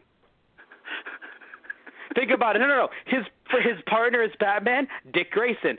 That explains everything. I don't like Jason much. I like Dick Grayson better. That just literally over and over and over. Mm-hmm. But call me Captain Ahab. Anyway, so I don't know. I feel like, the idea of just having that spear and everything, it was just like it was very low tech for a guy who could literally probably sneeze out something that he could probably bioengineer as like a virus. Yeah. Like he will literally sneeze and he's like, wait a minute, I think if I could, oh my God, I've both cured and started world hunger. Like if I could end world hunger with this and then restart it with the same pill. Like fucking Batman. No, I'm kidding. Batman can't actually bioengineer anything, but still, just the idea of like Batman, Lucius, like and Alfred. Mm-hmm. That's actually the true Trinity, by the way. Just Batman, Superman, Wonder Woman. No. Batman, Alfred, Lucius. Okay, they can just make so much together. And it was the fucking, like, Lucius really must be on vacation. Yeah. But honestly, I'm not even kidding with you. If they say either in like a full 3-hour cut or something, like Lucius died like years ago, not in like the Metropolis attacks, 'cause I'd be pissed. But like if he died like years ago, it would make sense that Batman doesn't have jack shit left. Yeah. But if Batman has Lucius, and they even say in the movie, Lucius is like, how about you put a spear? It's not Morgan Freeman, but I really wish it still was. How about you put kryptonite on the spear? This is why you get the big bucks. Me? What was I going to doing? A kryptonite spear with an actual metal tip. But you.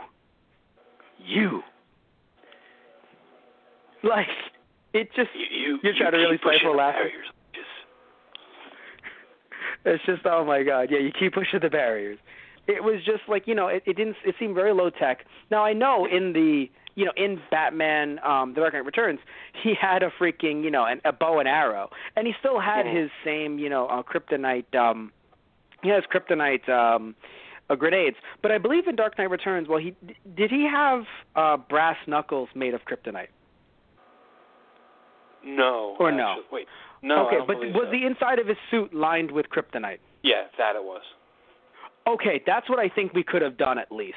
Something where it's just like, Superman punches him, and he's like, what is that? Inside, lined with kryptonite. Ha!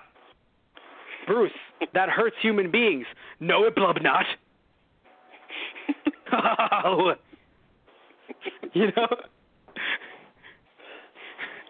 Superman, this is made to cause human beings to hallucinate. Shut up, Scarecrow, Genie. You are nothing compared to Batwing, man. False. Superman, why are there suddenly 5 of you? He's making snow angels. Just, flying through the sky, Batman. That's just...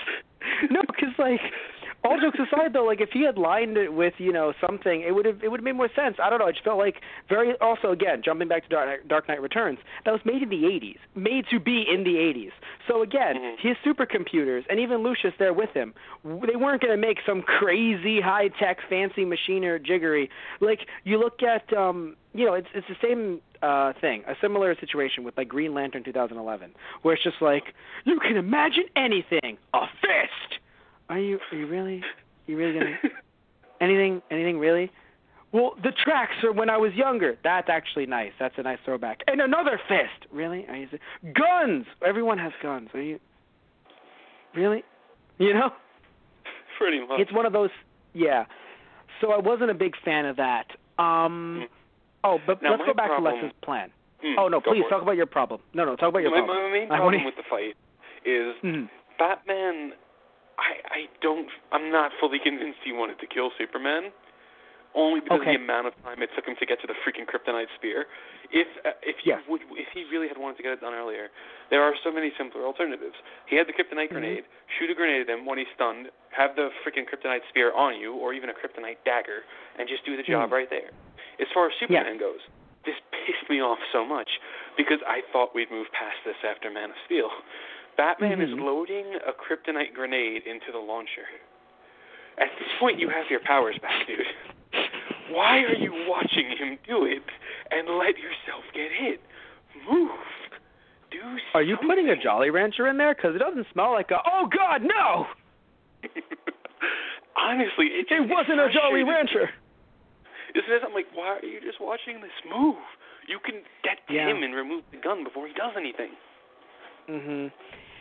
Yeah, it's the way I look at it is, again, he wasn't trying to kill Batman because I know you're saying just disarm, disarm, but that's why I think this was a huge I'm not saying this movie had to be Dark Knight Returns, the live action film, but I think that what it did take from Dark Knight Returns without that context of, obviously Superman doesn't want to kill Batman, but really Batman didn't want to kill Superman either in Dark Knight Returns. He said, if I have to. But it wasn't an if I have to. In this cut, it was it is a necessary evil. Yeah. What was the quote, Anthony? What's the quote that you use? It's an imperfect world. We have to make imperfect choices. Yeah, we have to make sacrifices. But yeah, no, that's all jokes aside, we've been making that joke a lot since, even with our Let's Plays, which I'll bring up a little bit later.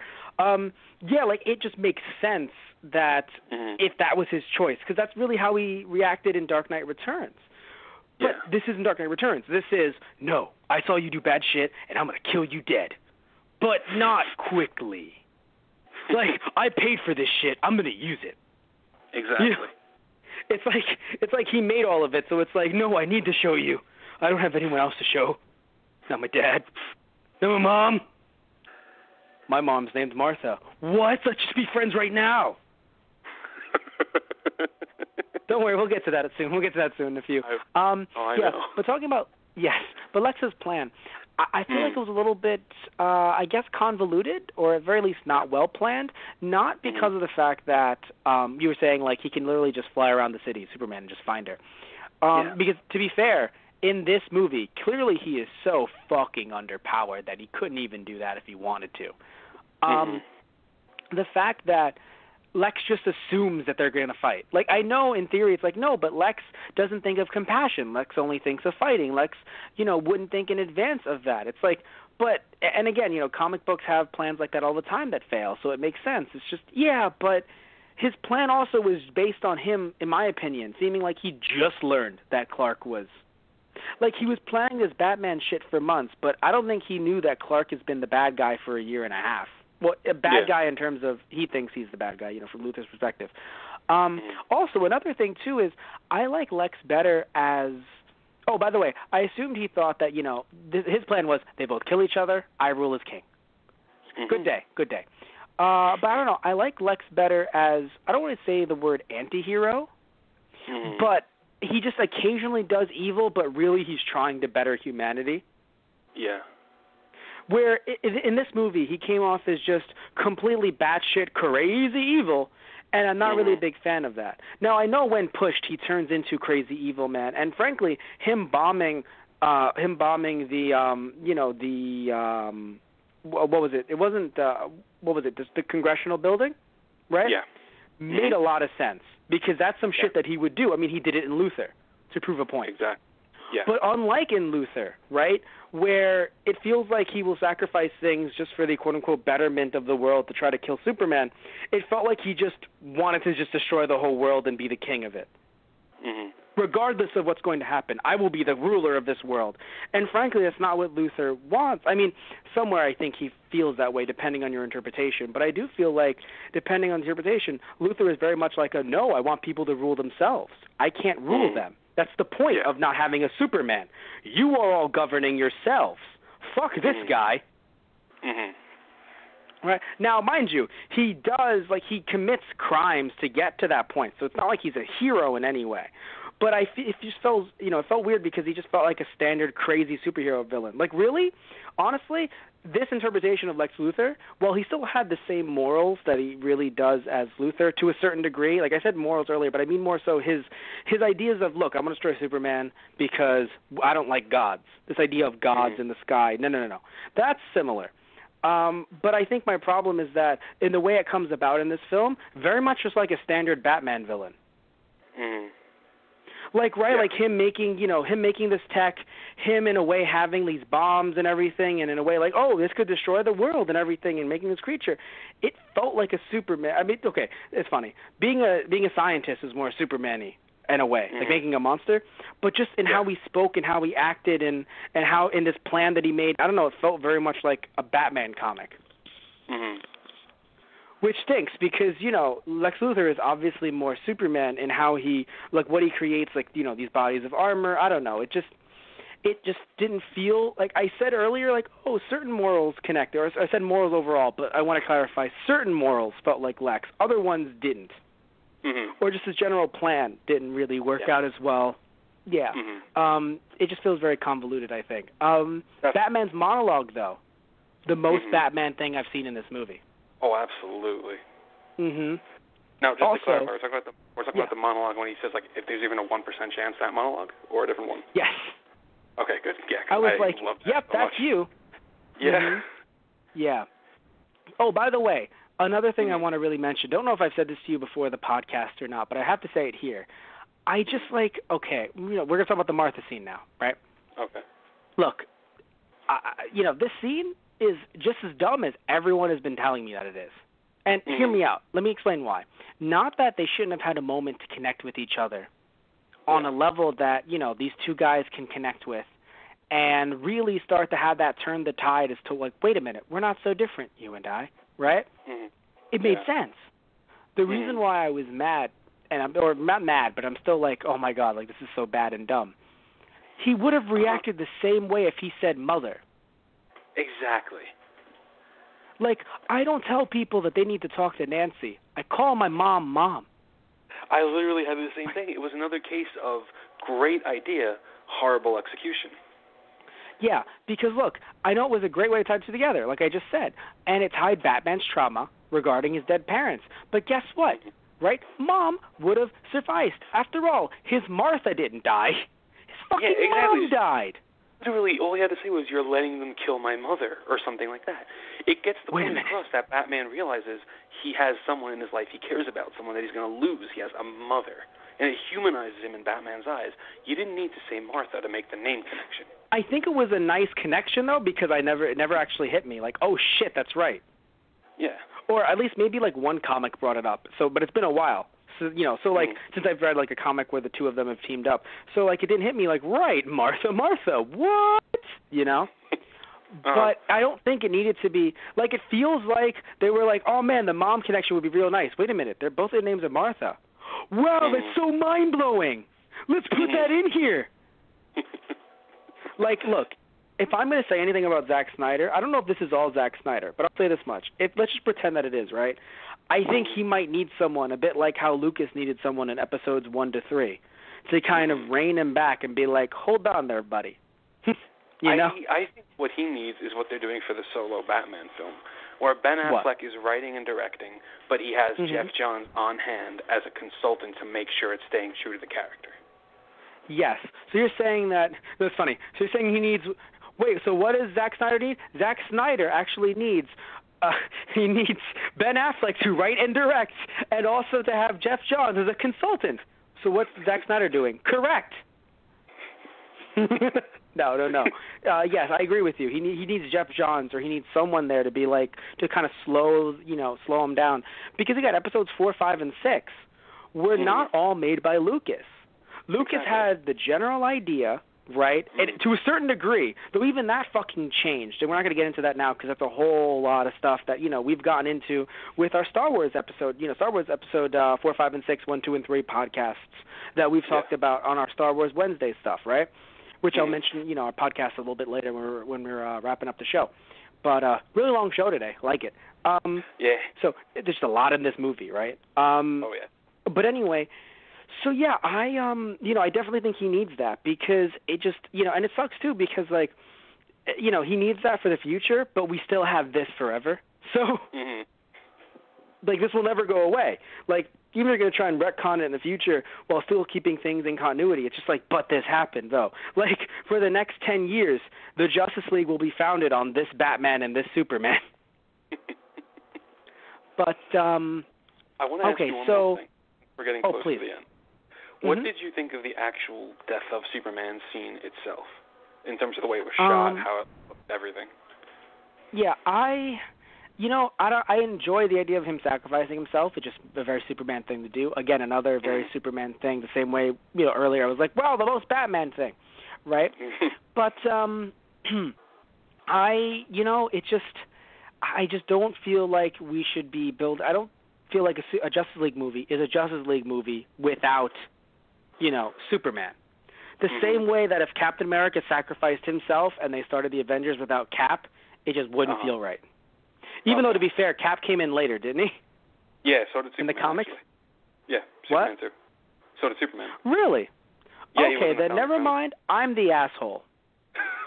So then, how did Justice League start in the comics? Again, for people like me who are the asshole. From what I remember, it was Wonder Woman, Flash, Green Lantern, Aquaman, and Batman. See, there's no Green Lantern, so I'm right. I don't know. I have to be right somehow. See, so I'm not wrong, okay? It's DC's fault for not – actually, it kind of is DC's fault for not doing well with Ryan Reynolds, because they really could have tried. They could have tried to do something with him, but now he's caught up in that whole Deadpool sensation, I want that whole – by the way, again, let's be – something I want to mention real quick. So that again, just for the first time.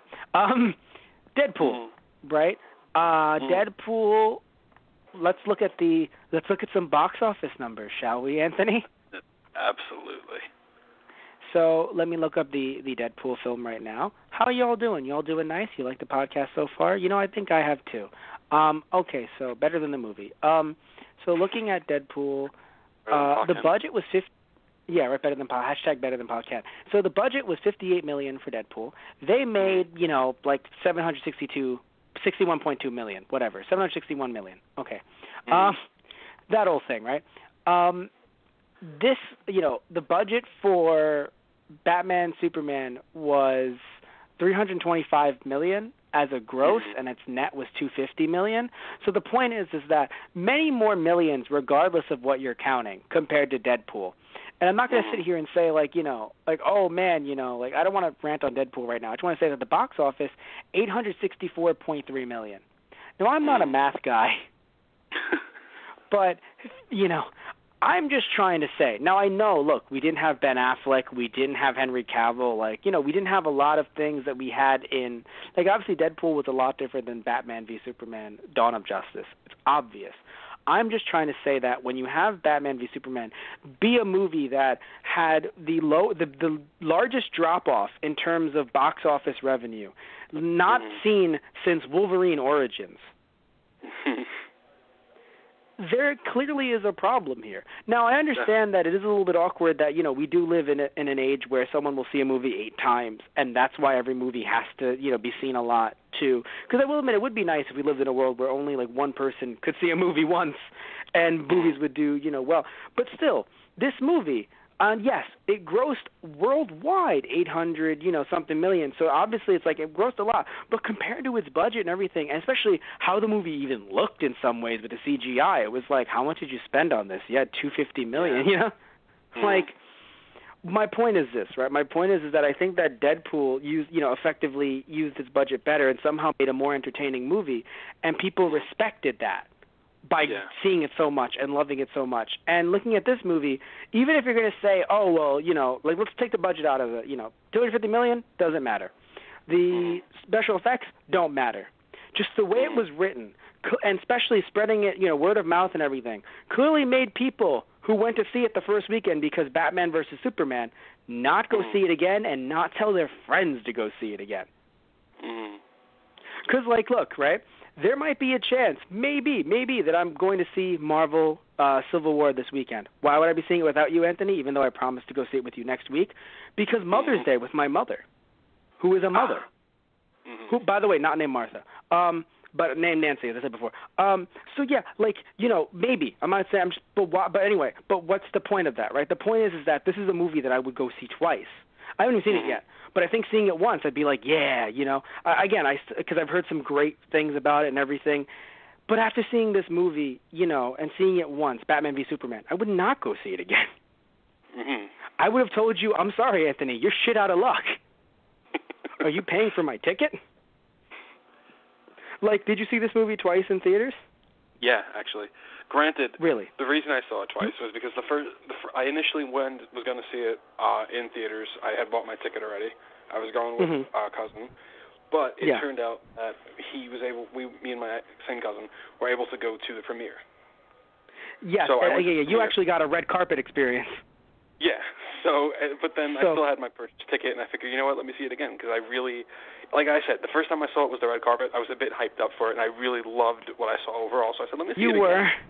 Pick up on everything. But I saw it the second time. Flaws became apparent because I was in a regular movie theater. So just because you weren't sitting next to Henry Cavill and you were just like, thank goodness I don't have to tell him that it was good anymore. I don't have to turn around every 5 seconds. You were so great in that scene. I wasn't in it. You were so great. Just you were so great in that scene, J.K. Simmons. I'm not in this one. You were so great. But anyway, so wait, were you in the theater for the premiere? Were you there with like Cavill and Snyder and? I mean, I wasn't next to them, but yeah. No. Obviously, you weren't next to them. But I'm saying like that is interesting. Yeah, like you were in the theater. So that is interesting. I think so. Like, does that happen often? Where like your cousin is pressed. We're not talking about who he is and everything like that. But like he's pressed, so like he obviously will be able to get a ticket like that. But like you are just a normie. Like, does that happen more often than not? It can happen a few times, yeah. Like sometimes if like someone press has like an extra ticket, they're allowed to bring like they have a +1. Yeah. Just usually it might be like a girlfriend or something like that, but it turned out to just be you. Yeah. little old me, I guess. Little old podcasting you, but yeah. So I obviously didn't see it anywhere near that point, so that's why it's been taking us a while to actually do the show. Somehow, right before opening weekend of Marvel Civil War, did not mean to do that, but here we are talking about basically Batman v Superman Civil War. I mean, that's really what it was. Basically. Yeah. So let's see. There is some stuff I want to. Oh, did you think that Superman saved Lois a little bit too much in this movie? Absolutely. Okay. Because I'm saying it, I felt the same. I actually thought Lois was in the movie a bit too much. a bit too much. I think she wasn't in the movie enough in a way. Well, I'm sorry. When she was in the movie, she was being saved. So that's the problem, I think. Because, like, in the first moment that it happened, it made sense. She's in another country, and just something that he would do for her, right? The second time, it was just like, oh, I'm so sorry that you can't swim, and you decided. I know that she was being, like, she was actually looking for the spear, I assume. So it wasn't like she was trying to just swim because. But it was just frustrating because it was just like, really? And what's funny is you can tell that they had to do that scene because they wanted to save money on CGI and get Superman away from the battle. Now, of course, again, the spear was relevant, right? But it was just funny because you get him away from the battle, and then you have more lovey-dovey stuff, which I didn't find a problem. Like, I had no problem with that because he knew he was going to die. Yeah. It was just kind of like, I mean, technically, you know? What? He actually saved her a third time as well in the middle of the movie when Luthor threw her off the building. Oh, wow. Almost forgot about that because it was just so, like... Now, that, again, that only made sense because it was like, oh, I want to summon Superman. But granted, all just like, scream Superman. No. Scream Superman. No. I'm turning off. You know? All right, gotta do what you gotta do. Perfect world. So anyway, by the way, so I'm going to be a huge ass right now. Sure. But I have to say it. Before I say it, you've been on flights, right? Yeah. Every flight I've been on has not had the TVs turned on until you have sat down and are ready to take off. Thank you for that. However, it was breaking news, so things may have changed. I guess. But no, but I'm happy you agree with me there. Because I'm sitting there and I'm like, they're putting shit away and the TVs are on? No airline. Unless that's some fancy first-class shit. And even if it was, those TVs look kind of eh. But if those were some fancy first-class shit, like, I've been in first class once, and I had to wait until we were buckled up and flying in the sky till, you know, the video-on-demand service. And it really was a video-on-demand service because, you know, it wasn't cheap TV. It was like, hey, you get, you know, a bunch of, like, different movies and music and TV shows, even stuff from foreign countries because I was going to Hong Kong at the time. So, like, it was some crazy shit, right? But it was just like, you know, again, we had to sit down. I didn't just get to sit, you know, I'm about to click in. We weren't just putting our bags up. Yeah. Oh, and of course the nukes that I thought the nukes were going to kill him. Thankfully, they did not. Because I knew he was dying before I came into this movie, sadly. But again, the nukes didn't, so it's okay. I will say though, it did make for a visually stunning shot of him like healing. Yes, of course. Oh, again, of course. Again, and that's what I'm saying. That's the problem in a way. So yeah, what is it? Let's look at. So I'm happy that you informed me about Justice League because the problem is that when Superman is killed fighting Doomsday, he already is in the Justice League, so that really threw me off there. Yeah. But I didn't, it didn't hit me like, no, you idiot. like Captain America, they showed up later, so it's okay. And they're just kind of doing things out of order, basically. In a way, yes, which, again, is the worst thing, I think. Now that I know that, you know what, that has calmed me down in that regard. But then again, there's still another, 2 out of 5 movie going on at every other point in this film. So that's why, we don't really give these things ratings a lot. But I'm going to have to give it a 2 out of 5, right? Because, because out of everything I enjoyed, I also, again, equally hated, and then there was a lot more that I disliked. So, if I'm not giving it a 2, I'm giving it a 3, which still is in the middle for me. I don't want to give this thing a 4 or a 5. Because, again, any movie can have great ideas of plots, but if the execution is bad, then the execution is bad. Yeah. Also, the fact that, Superman's coming back, the soil was lifting. Great. So, in Dark Knight when Gordon really wasn't dead. Yeah. But except that now we have to wait 2 years for it. Though, to be fair, again, that was at the end of the movie, so, that's the end of the movie. Also, I'll say this much, though. What? No, I was actually going to say I have a question for you regarding the soil. Would you have preferred they leave that out or kept it in? Because there is a lot of debate about that, actually. I'm cool with it being kept in because we kind of all knew it was happening, and it's another way to say, hey, it's not like the whole Flash thing in the middle. It's at the end of the movie, and it's a teaser, just like with one of Darkseid's associates that will be appearing. It's okay, right? So I'm okay with that.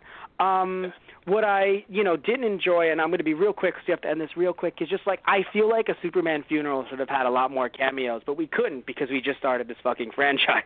Exactly. Right. So we have to end things here. I want to thank you all for listening in. Just want to quickly mention that we have our merchandise on cafepress.com/TGOTR merchandise. You can find our podcast on our main website, thoseguysontheradio.tumblr.com, and our Facebook and our Instagram, which are both /thoseguysontheradio, and our Twitter, which is @thoseguysradio. Also, our Let's Plays are on our YouTube channel, Those Guys Play, and we also have TG News, which is located on TG Productions YouTube channel, and our podcasts located on Those Guys on the Radio. Thank you all for listening in, and I hope you have a good night. Say good night, Anthony. Have a good night, everybody. Say it twice. Say it one more time. Have a good night. Good night, everyone.